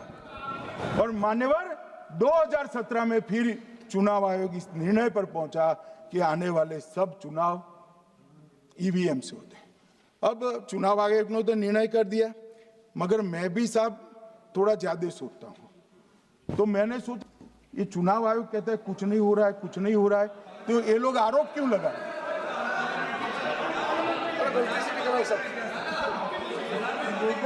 मान्यवर मेरे शब्द कोई ऐसे हो तो काट दीजिए। काट दिया राहुल जी। मान्यवर मैंने सोचा कि भाई कुछ गलती नहीं है, मान्यवर कोई गलती नहीं है, तो ये लोग विरोध क्यों कर रहे हैं? फिर मुझे याद आया कि मान्यवर जब इनके जमाने में चुनाव होते थे, बिहार और यूपी में सरकारें बनाती होती थी, पूरे के पूरे वोट के बक्से हाईजैक कर लिए जाते। ईवीएम आने से ये बंद हो गया, ईवीएम आने से बंद हो गया। और मान्यवर चुनाव की चोरी बंद हुई है, इसलिए पेट में दर्द हो रहा है। ईवीएम का दोष नहीं है, चुनाव जीतने का तरीका जनादेश नहीं था, करप्ट प्रैक्टिसेस थी, इसके कारण चुनाव जीतते थे। अब आज ये पूरे एक्सपोज हो चुके हैं। जब जनादेश पर चुनाव होता है तो आप जीत सकते हो, जीतो, स्वागत है उसका, मगर जब हारते हो तो अन्य कारण बताना, जैसे पहले मैंने कहा ऐसा बताना, ये ठीक नहीं है। मान्यवर कल मैंने लीडर ऑपोजिशन का भाषण स्वयं यहां बैठकर सुना है। पूरा भाषण उनका धागों में उलझ गया, थ्रेड्स में उलझ गया। मान्यवर ये कहते हैं पीएम का शेड्यूल देखकर चुनाव आयोग चुनाव तय करता है। मेरा सभी सांसद महोदय से करबद्ध निवेदन है कि चुनाव होने के पहले के 1 महीने पीएम का शेड्यूल, और पीएम को लगभग 24 और 16 कितना होता है, 40 महीना हो गया। इसमें से किसी भी 1 महीने का शेड्यूल दिखाओ। पीएम की गति ही इतनी है, कोई भी महीना उठाओगे तो इतने ही प्रवास करते हैं। मानवर इसको चुनाव का कोई लेन देन नहीं है। हमारे प्रधानमंत्री जनसंपर्क में आजादी के बाद सबसे ज्यादा प्रवास करने वाला प्रधानमंत्री, और मैं जानता हूं साहब, मैं जानता हूं नरेंद्र मोदी जी को 2001 से मैं बता सकता हूं, एक भी दिन की छुट्टी नहीं, एक भी वैकेशन नहीं, लगातार जनता का काम करना। मैंने कभी नहीं देखा उनको वैकेशन में। कई बार इनका अनुकरण करने का प्रयास करते हैं तो बीपी बढ़ जाता है इतना, ये फिर रुक जाएंगे फिर। मान्यवर ये पूरी चर्चा चुनाव सुधार पर थी। मैंने आज ये भी जांच करा,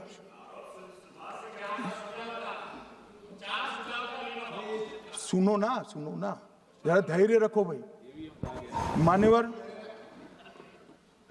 मैंने आज सुबह चुनाव आयोग के वहां जांच कराई।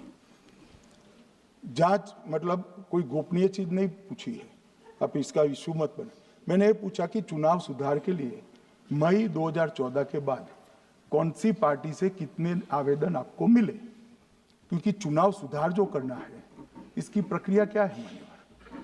चुनाव सुधार सभी राजनीतिक दलों के साथ चर्चा कर कर चुनाव आयोग भारत सरकार के विधि मंत्रालय को भेजता है और विधि मंत्रालय इसका कानून बनाकर संसद के सामने रखता है। ये प्रक्रिया है। तो मैंने सोचा कि इतना बड़ा हो हल्ला हुआ तो ढेर सारे चुनाव सुधार कांग्रेस पार्टी ने दिए होंगे, तो मैं जरा उसका पूछा कर दूं, लगे हाथ तो इसकी भी बात कर लूं। इसमें गोपनीय क्या है?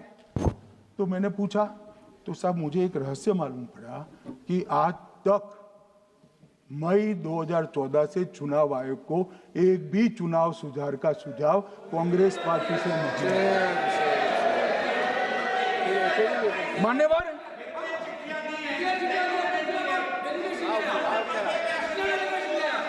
बैठे बैठे मैं बताता हूं मान्यवर। मैं जवाब पूछोगे क्या?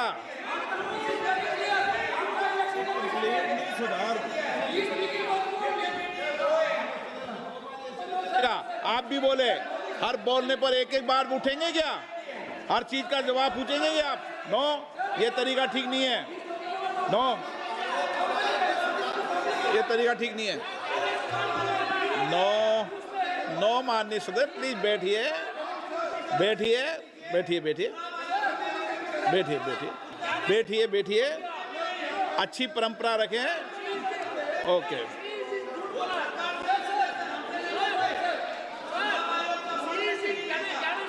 नो नो प्लीज, हर 2 मिनट नहीं उठते। अच्छी है।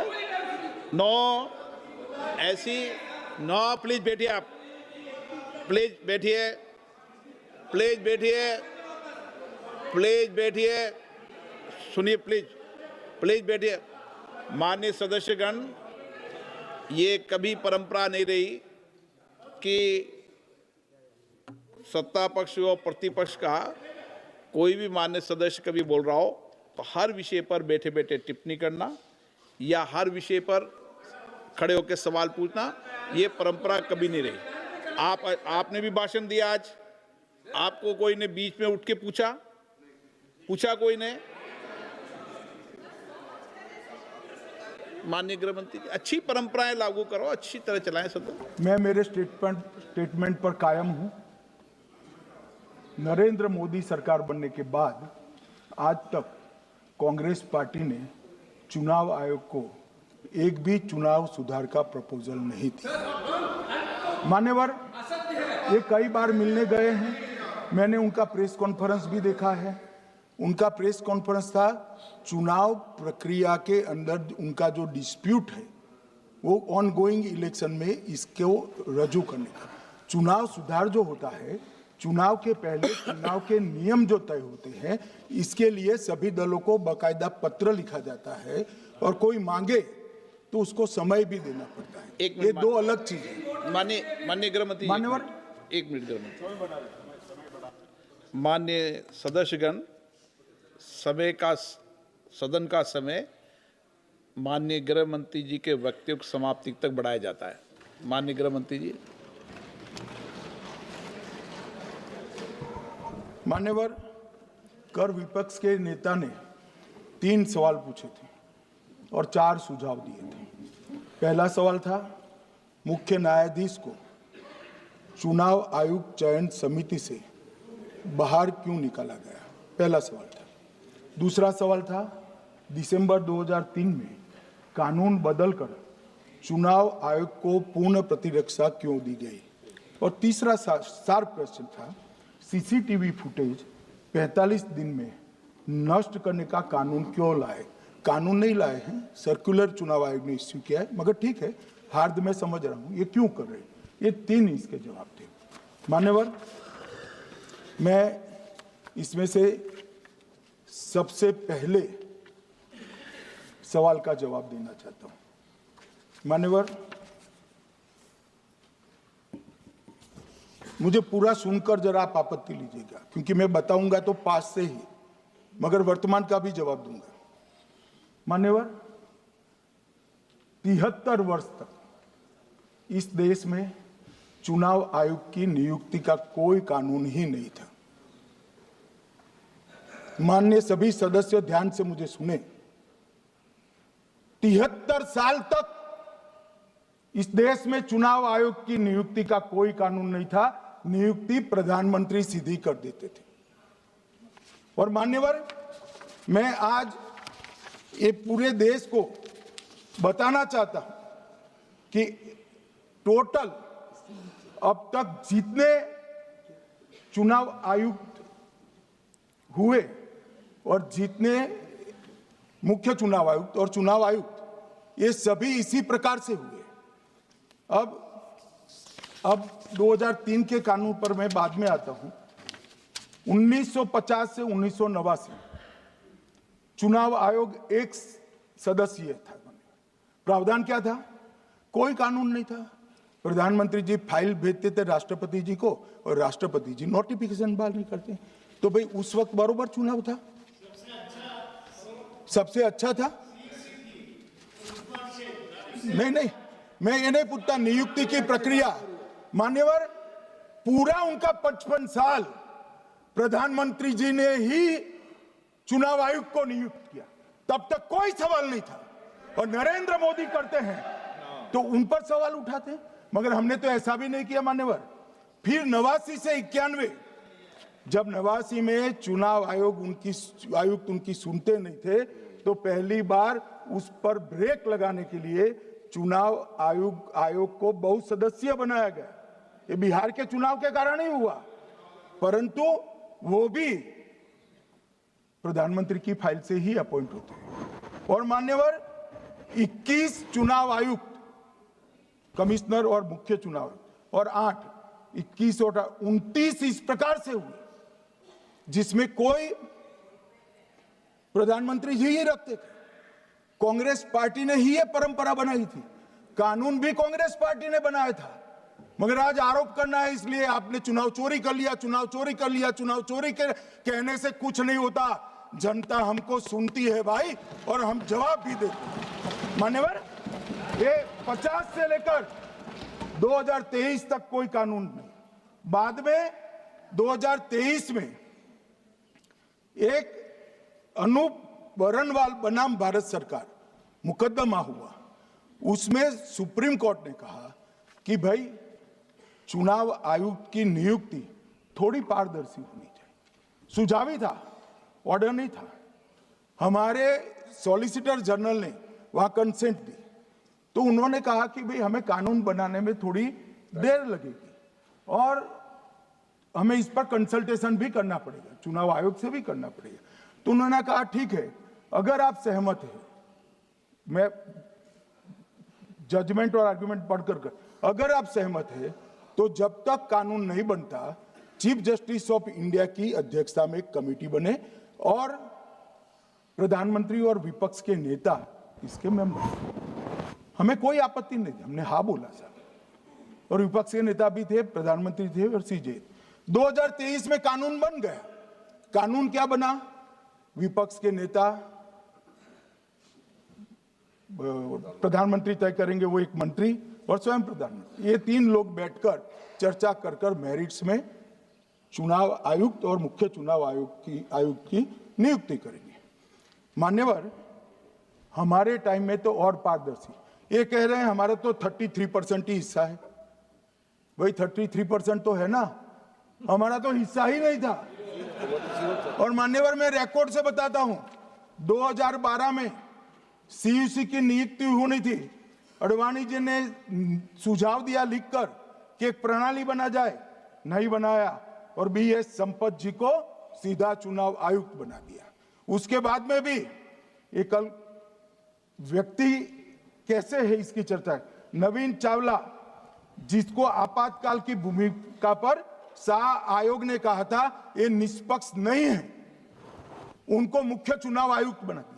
जबकि मुख्य चुनाव आयुक्त गोपाल स्वामी ने इनके खिलाफ पक्षपात के सबूत भी भेजे, खारिज कर दिया। मान्यवर, सुने नहीं, हमारे समय में ऐसा कभी नहीं हुआ है। हमारे समय पर विरोध होता है, मगर पक्षपात के सबूत किसने नहीं दिए हैं?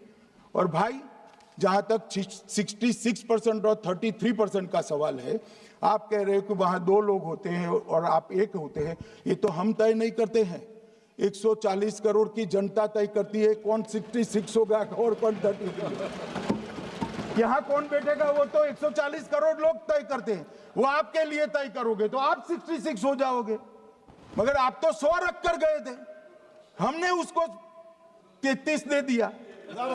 मान्यवर ये क्या सवाल उठाते, और वो समझते हैं कि मैं बोलता हूं तो बस ये ब्रह्म वाक्य होगा। ऐसे नहीं होता है मान्यवर, हर चीज के तर्क होते हैं। इनका जो भाषण तैयार करते हैं वो भी ठीक से नहीं करते, रिसर्च नहीं करते। मान्यवर इन्होंने सीसीटीवी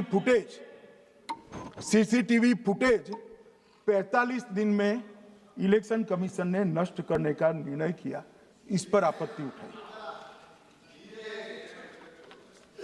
मान्यवर जन प्रतिनिधित्व अधिनियम 1951 की धारा 81 में एक प्रावधान है।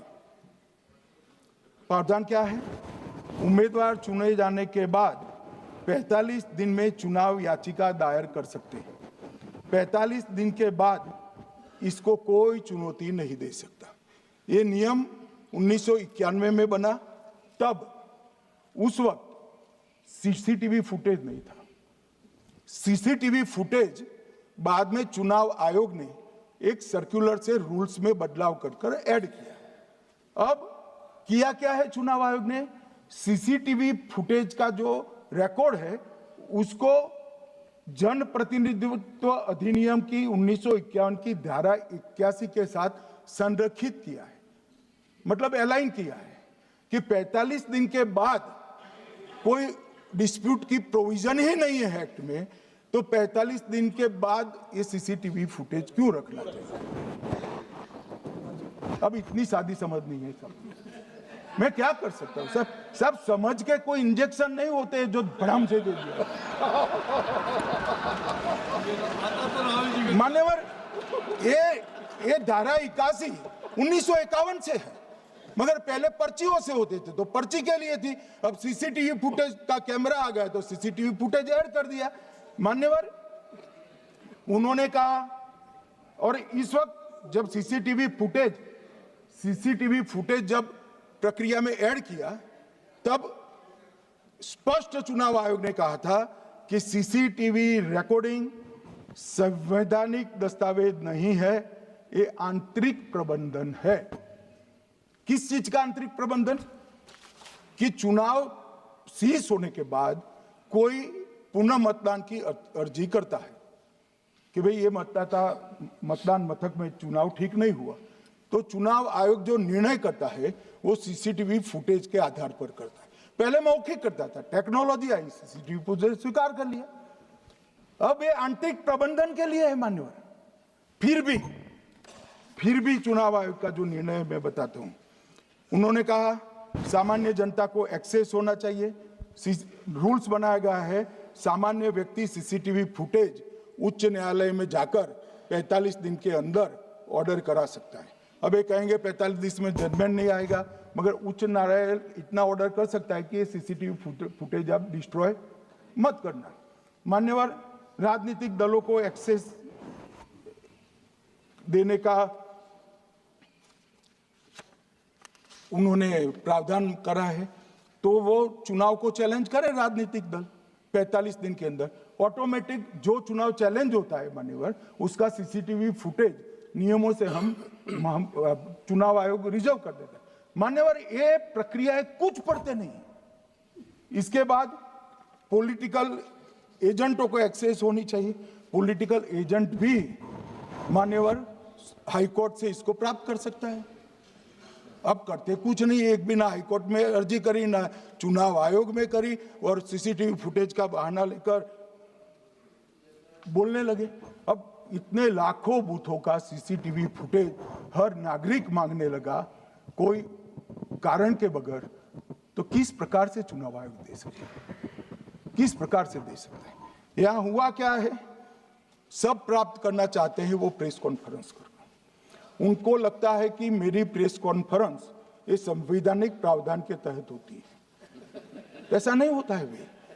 प्रेस कॉन्फ्रेंस जो करते हो जिन मुद्दों का, इसकी लीक कर अर्जी दे दो, टपक से मिल जाएगी सारी दिख, मगर अर्जी नहीं करते, कोर्ट में नहीं जाते हैं, चुनाव आयोग में नहीं जाते हैं, और चुनाव चोरी हो गया, चुनाव चोरी हो गया, चुनाव चोरी हो गया करते।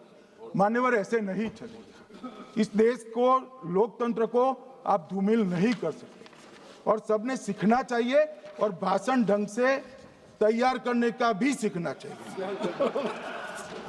मान्यवर,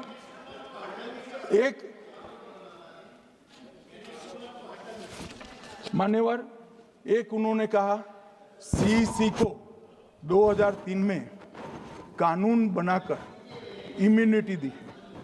मान्यवर,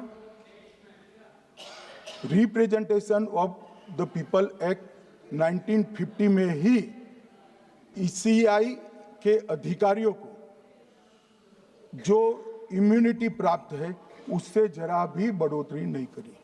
हमने सिर्फ रिप्रेजेंटेशन ऑफ 1951 के एक्ट को पुनरावृत्ति की है।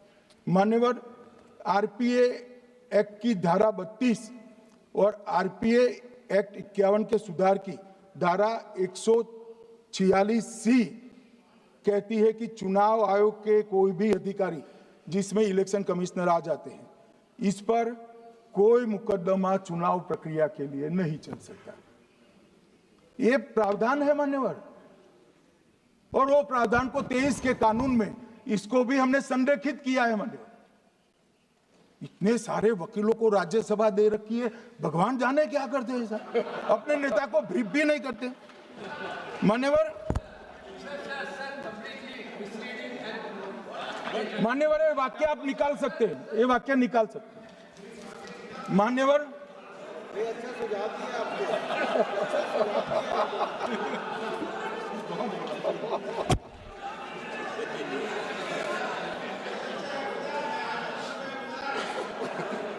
मान्यवर, फिर ये सब हो रहा कल देर रात को मान्यवर मैं मेरा भाषण तैयार कर लूं, तो मैंने अपने आप को पूछा कि ये सब इतना स्पष्ट है तो ये मुद्दा क्यों उठा रहे। मेरी समझ में अगर इतना पढ़कर आता है तो उन्होंने भी तो पढ़ा होगा, ये मुद्दा क्यों उठा रहे। मूल मुद्दा है अवैध घुसपैठियों को मतदाता सूची में रखने। इन लोगों ने मान्यवर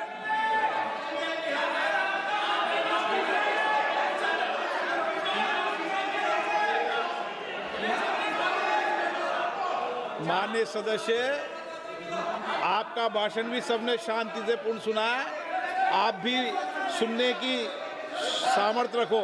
नहीं, आप सुनने की सामर्थ्य रखो। नो, प्लीज बैठिए, सुनो, पूरा भाषण सुनो। आप जब बोलते हैं तो इधर भी सुनते हैं, आप भी इधर भी बोलते हैं, इधर सुने। गृह मंत्री इलेक्शन रिफॉर्म के लिए बात बोलता सर।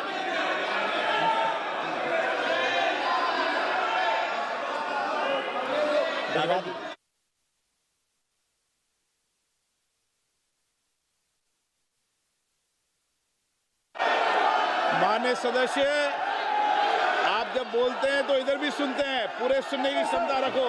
सर, ये लोग डर गए हैं, जवाब नहीं सुन सकते हैं। इतना दिनों से देश के सामने में झूठ फैला करके इन्होंने गुमराह करके चर्चा मिला। आज गृह मंत्री जी एक बात का जवाब दे रहे हैं, ये भाग गए, डर गए, सुन भी नहीं सकते। ये अगर ये सुन नहीं सकते हैं, इतना दिनों से संसद के समय बर्बाद क्यों किया। अगर सच्चाई नहीं सुन सकते तो इतना दिनों तक सड़कों पर संसद के समय लोगों को रंग फैला करके क्यों समय बर्बाद किया। ये दिखा रहे, हमको मालूम था ये भागने वाले हैं। सच्चाई को सुनना चाहिए, सच्चाई को सुनना चाहिए। और जब सच्चाई सामने में आया तो डर गए, सुनने का कैपेसिटी तक नहीं है, और इतना गुमराह किया। पिछले सेशन का पार्लियामेंट सेशन इन्होंने तबाही किया, मॉनसून सेशन को भी इन्होंने बर्बाद किया इसी मुद्दे पर, और ये हमारे शीतकालीन समय को भी इन्होंने 2 दिन बर्बाद किया। आज बारीकी से जो बता रहे थे ये लोग भाग गए, ये तो ठीक नहीं है।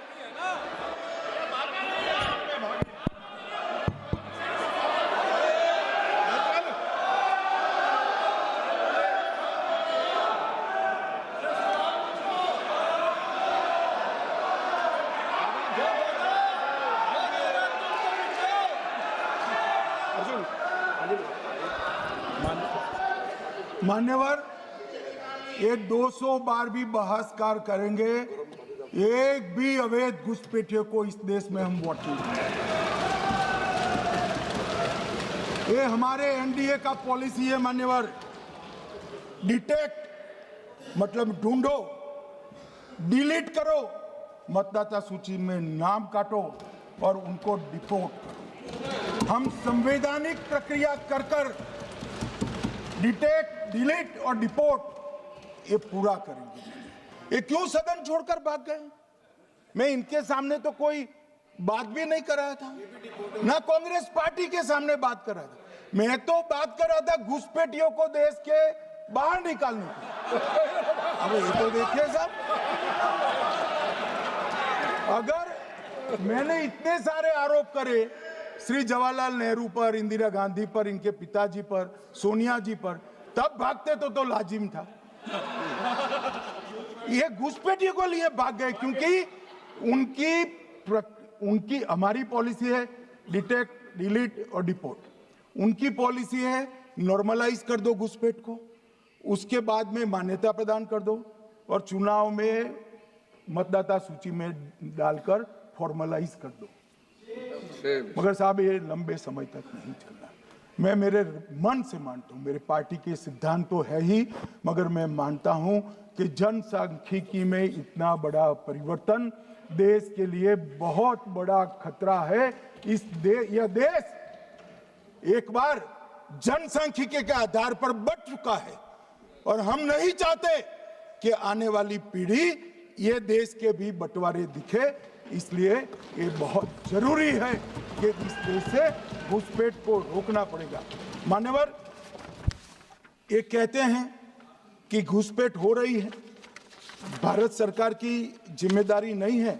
मान्यवर, मैं आज बताना चाहता हूँ, घुसपैठ हो रही है भारत बांग्लादेश की सीमा से। वहां पर कुल 2216 किलोमीटर बॉर्डर है, इसमें से 1653 किलोमीटर बॉर्डर बन चुकी है। अब 563 कहां बाकी रही है मान्यवर मालूम है? केवल और केवल एक राज्य बंगाल। आसाम का पूरा हो गया, मेघालय का पूरा हो गया, त्रिपुरा का पूरा हो गया, जम्मू कश्मीर का पूरा हो गया, पंजाब का पूरा हो गया, राजस्थान का पूरा हो गया, गुजरात का पूरा हो गया, खाली बंगाल का बाकी रखा है। और मैं आज कहना चाहता हूं टीएमसी के लोगों को भी, ये राहुल जी के साथ में रहकर घुसपैठिया बचाओ यात्रा बिहार में निकली, साफ हो गए। आप भी घुसपैठियों को बचाओगे तो वहां भारतीय जनता पार्टी का विजय तय। मान्यवर, ये कहते हैं कि घुसपैठ क्यों हो रही? आप बॉर्डर नहीं बनाने देते, फेंसिंग नहीं करने दोगे, घुसपैठ नहीं होगी।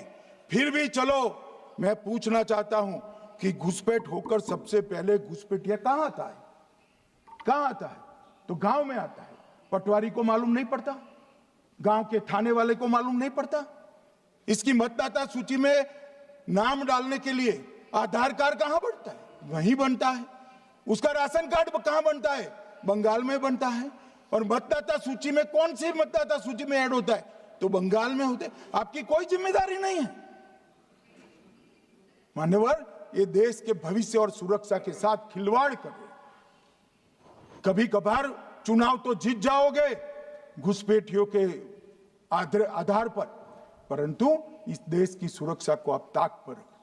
मैं आज कहना चाहता हूं मान्यवर, बिहार की जनता ने एक बहुत महान फैसला किया है घुसपैठिया बचाओ यात्रा के खिलाफ जनादेश दिया। और बंगाल भी ये करने जा रहा है मान्यवर, आने वाले दिनों में करेंगे, उनको मालूम नहीं। मान्यवर, मैं एक कल राहुल गांधी जी ने एक विषय कहा था कि सारी संवैधानिक संस्थाएं आपने करप्ट कर दी। मैंने पूरा बताया कि चुनाव आयोग की नियुक्ति के पहले क्या नियम थे। उन्होंने कहा कि महत्वपूर्ण पद पर आरएसएस की विचारधारा के लोग रख दिए जाते हैं, तो इसमें क्या आपत्ति है भाई? क्या इस देश में कोई कानून बना है कि आरएसएस की विचारधारा वाले हैं उनको कोई महत्वपूर्ण? अरे इस देश का प्रधानमंत्री आरएसएस की विचारधारा वाला है, इस देश का गृह मंत्री आरएसएस की विचारधारा वाला है, और जनादेश से बनकर आए, आपकी कृपा से बनकर नहीं आए मान्यवर। मगर उन्होंने क्या किया था वो मैं फिर बताना चाहता हूं। 1969 में इस देश का राष्ट्रपति का चुनाव हुआ। 1969 में इंदिरा जी अपनी पार्टी के अंदर ही संघर्ष करती थी। पार्लियामेंट्री बोर्ड ने राष्ट्रपति के चुनाव के प्रतिनिधि के रूप में कांग्रेस पार्टी का अधिकृत उम्मीदवार बनाया श्री संजीव रेड्डी को, और इंदिरा जी ने प्रधानमंत्री रहते हुए अपने पार्टी के मैंडेट को ही डिफाई कर कहा कि राष्ट्रपति का चुनाव में वोटिंग अंतर आत्मा की आवाज से करनी चाहिए, और उन्होंने श्री वीवी गिरी को प्रत्याशी बनाया मान्यवर। और फिर हुआ क्या? अल्पमत में थी वो। संजीव रेड्डी जी के वोट ज्यादा थे। जीतने के लिए उन्होंने कम्युनिस्टों से समाधान किया, और इस देश की सारे संस्थान पर, शिक्षा संस्थान पर, महत्वपूर्ण संवैधानिक पद पर कम्युनिस्टों को बिठाने का काम इंदिरा गांधी जी ने, और वहीं से इस देश के विमर्श को बदलने का काम किया है, वहीं से किया है। वामपंथी विचारधारा इस देश के प्रकृति को, इस देश के स्वभाव को, इस देश की जनता को स्वीकार्य नहीं है, और इसीलिए वामपंथी लुप्त हो गए मान्यवर। उन्होंने इस देश के युवा धन को वामपंथी विचारधारा पर डाइवर्ट करने का काम किया है, जो 2014 से फिर से नरेंद्र मोदी जी ने इसको एक अच्छी तरीके से, लोकतांत्रिक तरीके से परिष्कृत करने का काम कर रहे हैं मान्यवर। और ये कह रहे हैं कि आरएसएस के विचारधारा वालों को रखते हैं। कोई ऐसा कानून नहीं है मान्यवर कि आरएसएस की विचारधारा वाला व्यक्ति कोई, आरएसएस की विचारधारा क्या? देश के लिए मरना ही आरएसएस की विचारधारा। देश को समृद्धि के परम शिखर पर ले जाना ही आरएसएस की विचारधारा है। देश की संस्कृति का झंडा बुलंद करना ही आरएसएस की विचारधारा। ये क्या समझाते हैं? हम ऐसे मान लेंगे? हम नहीं डरते साहब किसी से, हम नहीं डरते। मैं मेरी ही बात करता हूं।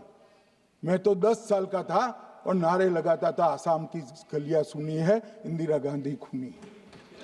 हम तो वहां से लड़ते लड़ते आए हैं, हम नहीं डरते मान्यवर। और मान्यवर, इन्होंने कहा कि वोट चोरी से जीतते हैं, वोट चोरी से नहीं जीते हैं। आपने सर्जिकल स्ट्राइक का विरोध किया, इसलिए हम जीते। आपने एयर स्ट्राइक का विरोध किया, इसलिए जीते हैं। आपने 370 हटाने का विरोध किया, इसलिए जीते हैं। आपने राम मंदिर बनाने का विरोध किया, इसलिए जीते हैं। आपने घुसपैठियों को हटाने का विरोध किया, इसलिए जीते हैं। आपने सीएए का विरोध किया, इसलिए हम जीते हैं। आपने ट्रिपल तलाक हटाने का विरोध किया, इसलिए जीते हैं। और आप 1 नेशन 1 इलेक्शन का विरोध कर रहे हो, इसलिए हम फिर से जीते हैं। मान्यवर, 60 करोड़ गरीबों के घर में इस देश के प्रधानमंत्री जी ने घर पहुंचाया, गैस पहुंचाया, पानी पहुंचाया, शौचालय पहुंचाया, 5 किलो अनाज मुफ्त पहुंचाया, और 5 लाख तक की दवाइयां मुफ्त कर दी। क्या समझते हैं कि वोट चोरी कर कर जीते हैं? इस देश के इंफ्रास्ट्रक्चर को 40 साल देख लीजिए और हमारे 11 साल देख लीजिए, इंफ्रास्ट्रक्चर को 3 गुना बढ़ाने का काम हमारे प्रधानमंत्री नरेंद्र मोदी, और इसलिए जनता हमें जिताती है। और मैं तो अभी भी कहना चाहता हूं, चले गए हैं मान्यवर, मैं अभी भी कहना चाहता हूं, यार कांग्रेस पार्टी तुझे टिकट तो देती नहीं है मान्यवर। मैं अभी भी कहना चाहता हूं, एसआईआर का विरोध करोगे तो बिहार की जगह बंगाल और तमिलनाडु में भी साफ। मान्यवर, 140 करोड़ की जनता का जनादेश ईश्वर का आदेश होता है। हमारे यहाँ तो कहते हैं ना कि जनता ही जनार्दन होती है, तो जनता का फैसला श्री कृष्ण का फैसला होता है, जनार्दन का फैसला। और वो जनता के फैसले को ये लोग वोट चोरी इस तरह की भाषा का प्रयोग करते हैं।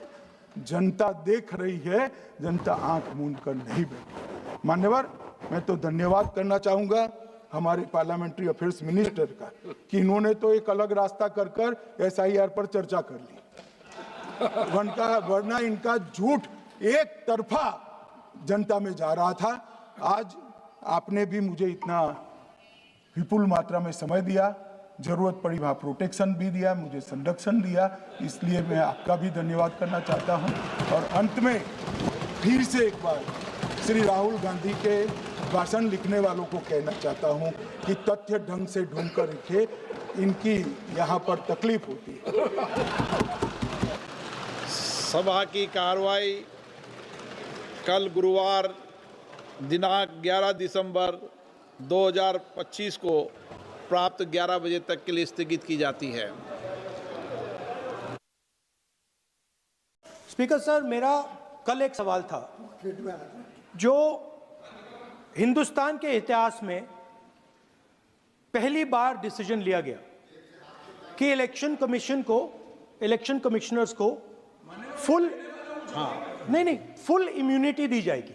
ठीक है, ये है ना, इसका जवाब इसका पीछ में खत्म नहीं किया सर। इसके पीछे जो थिंकिंग थी वो हमें सबसे पहले बताएं। ठीक है। दूसरी बात, नहीं, हरियाणा की जहां इन्होंने बात की, इन्होंने एक उदाहरण लिया, वहां पर अनेक उदाहरण हैं। वो भी आपने दिया था ना, 19 वो भी आपने दिया था, इसलिए दिया वो भी। 19 लाख वहां पे फेक लोग, वो उदाहरण आपने दिया था, इसलिए उसका जवाब दिया। और ये भी हमें बता दीजिए, actually let us have a debate on my press conference. Let us go, let us have very good idea, let us have a debate on the press conferences. Amit Shah ji, I challenge you to have a debate on the 3 press conferences. Please. ठीक है, बैठ जाइए। माननीय, please माननीय, आपने बात की थी, प्लीज।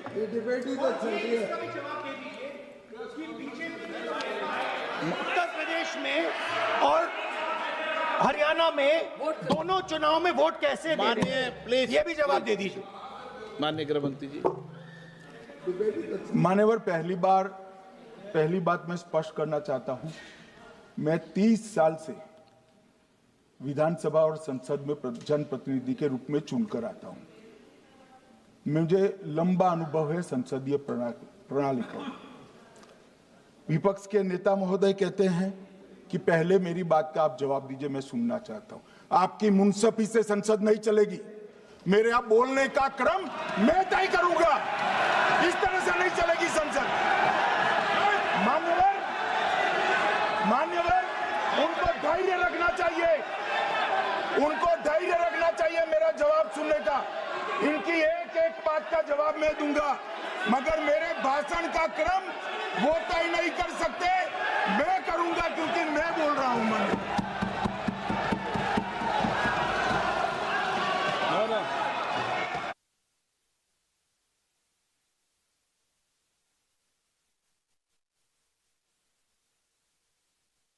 एक मिनट गृह मंत्री जी, एक मिनट गृह मंत्री, क्या गलत बोला उन्होंने यही बोला, आपने जो बात उठाई है मुझे कब बोलना है मैं तय करूंगा, यही बोला ना, उसमें क्यों उत्तेजित हो रहे हो आप? हाँ, आपके 2-2 मिनट में खड़े होने से थोड़ी जवाब देते रहेंगे। नो, माननीय गृह मंत्री, नहीं होगा। मैं आपको फिर मौका दूंगा, आपको।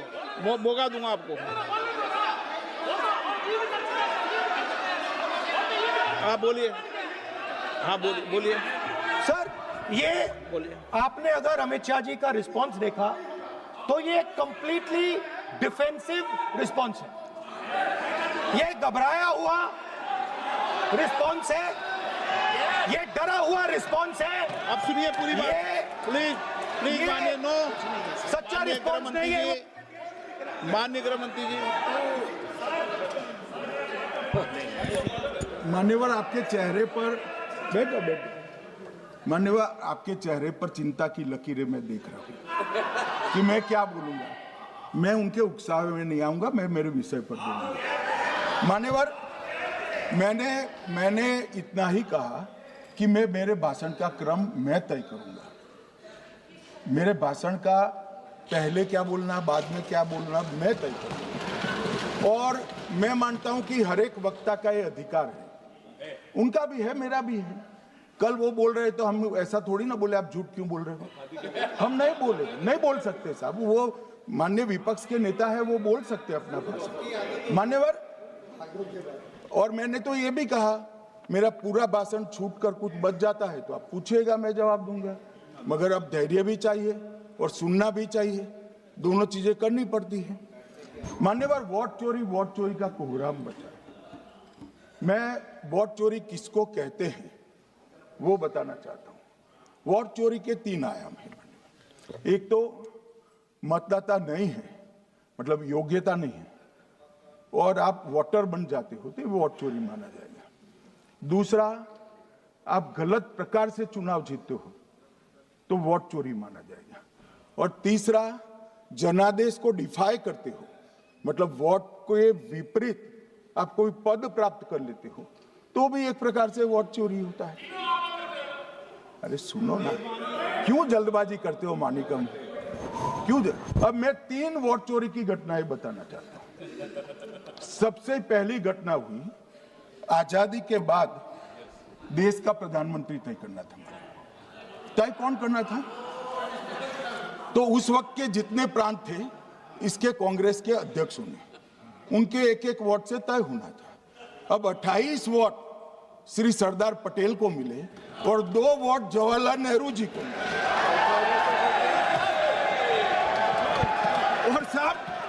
और साहब प्रधानमंत्री जवाहरलाल जी बने। मान्यवर,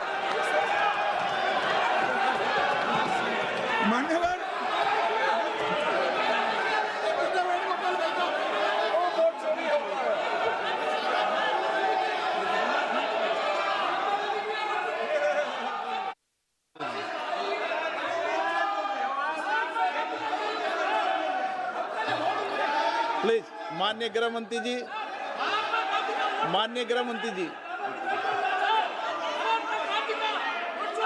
please.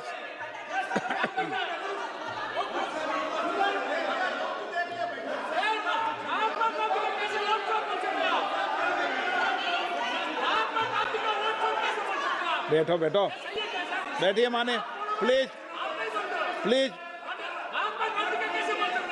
Please.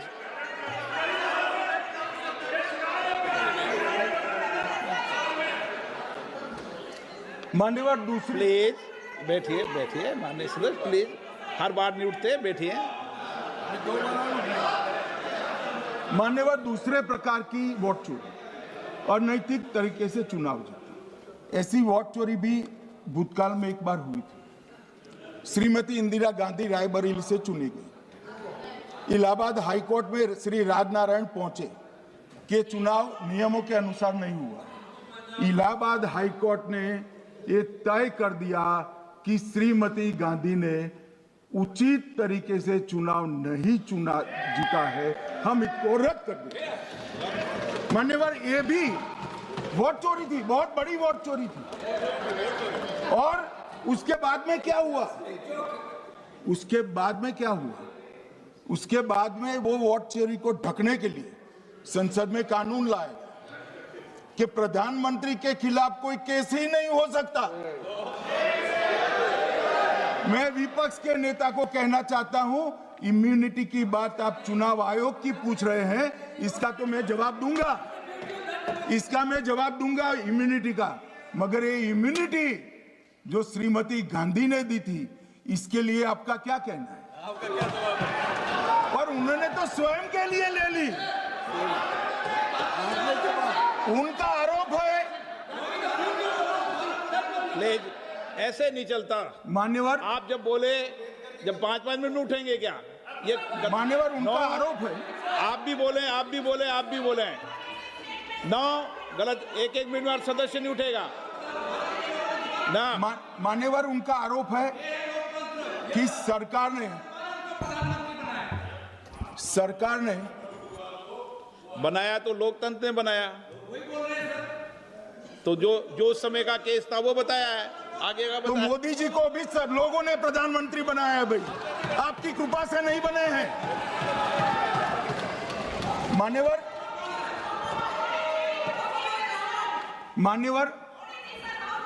No please sir, ऐसे माननीय तरीका ठीक नहीं है आपका, 2-2 मिनट में उठना। मान्यवर विपक्ष के नेता ने कहा कि आपने चुनाव आयुक्तों को इम्यूनिटी दी। इनका आरोप सत्य नहीं है, मैं इसकी बात बाद में करता हूं, परंतु हमने तो चलो मानो चुनाव आयुक्त को इम्यूनिटी दी, श्रीमती गांधी ने तो अपने आप को इम्यूनिटी दी।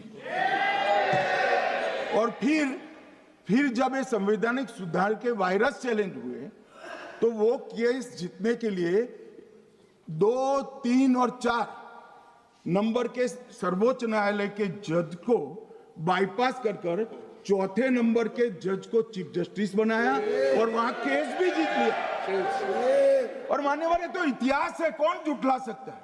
इनको कोई पढ़ाता नहीं है इतिहास, ये तो इतिहास है, सर्वोच्च अदालत और संसद के रिकॉर्ड में रखा हुआ इतिहास है।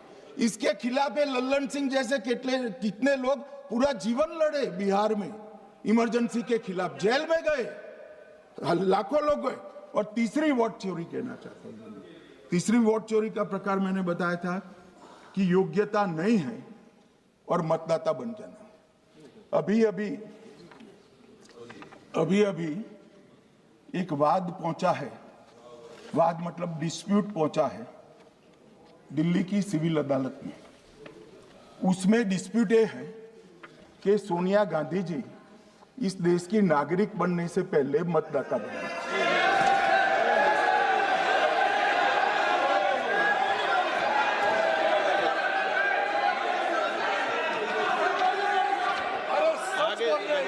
आगे सुनो, बोल क्या रहे, पूरी बात तो सुनो।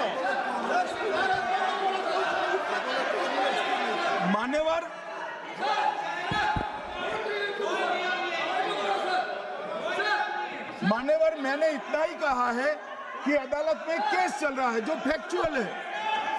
अब जवाब तो उनको अदालत में देना है, सोनिया जी ने यहां क्यों दे रहे? अदालत में जवाब देना है।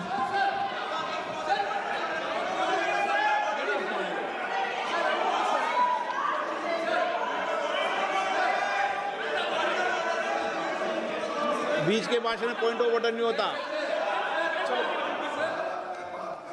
नहीं मुझे याद है जो माननीय सदस्य नहीं है, ये 352 ये रहा, 352 टेबल पे रहता है, मुझे वहां याद है 352। Home Minister is speaking about an issue which is pending in the court. Actually, what happens is, Rosaville court, some senior people,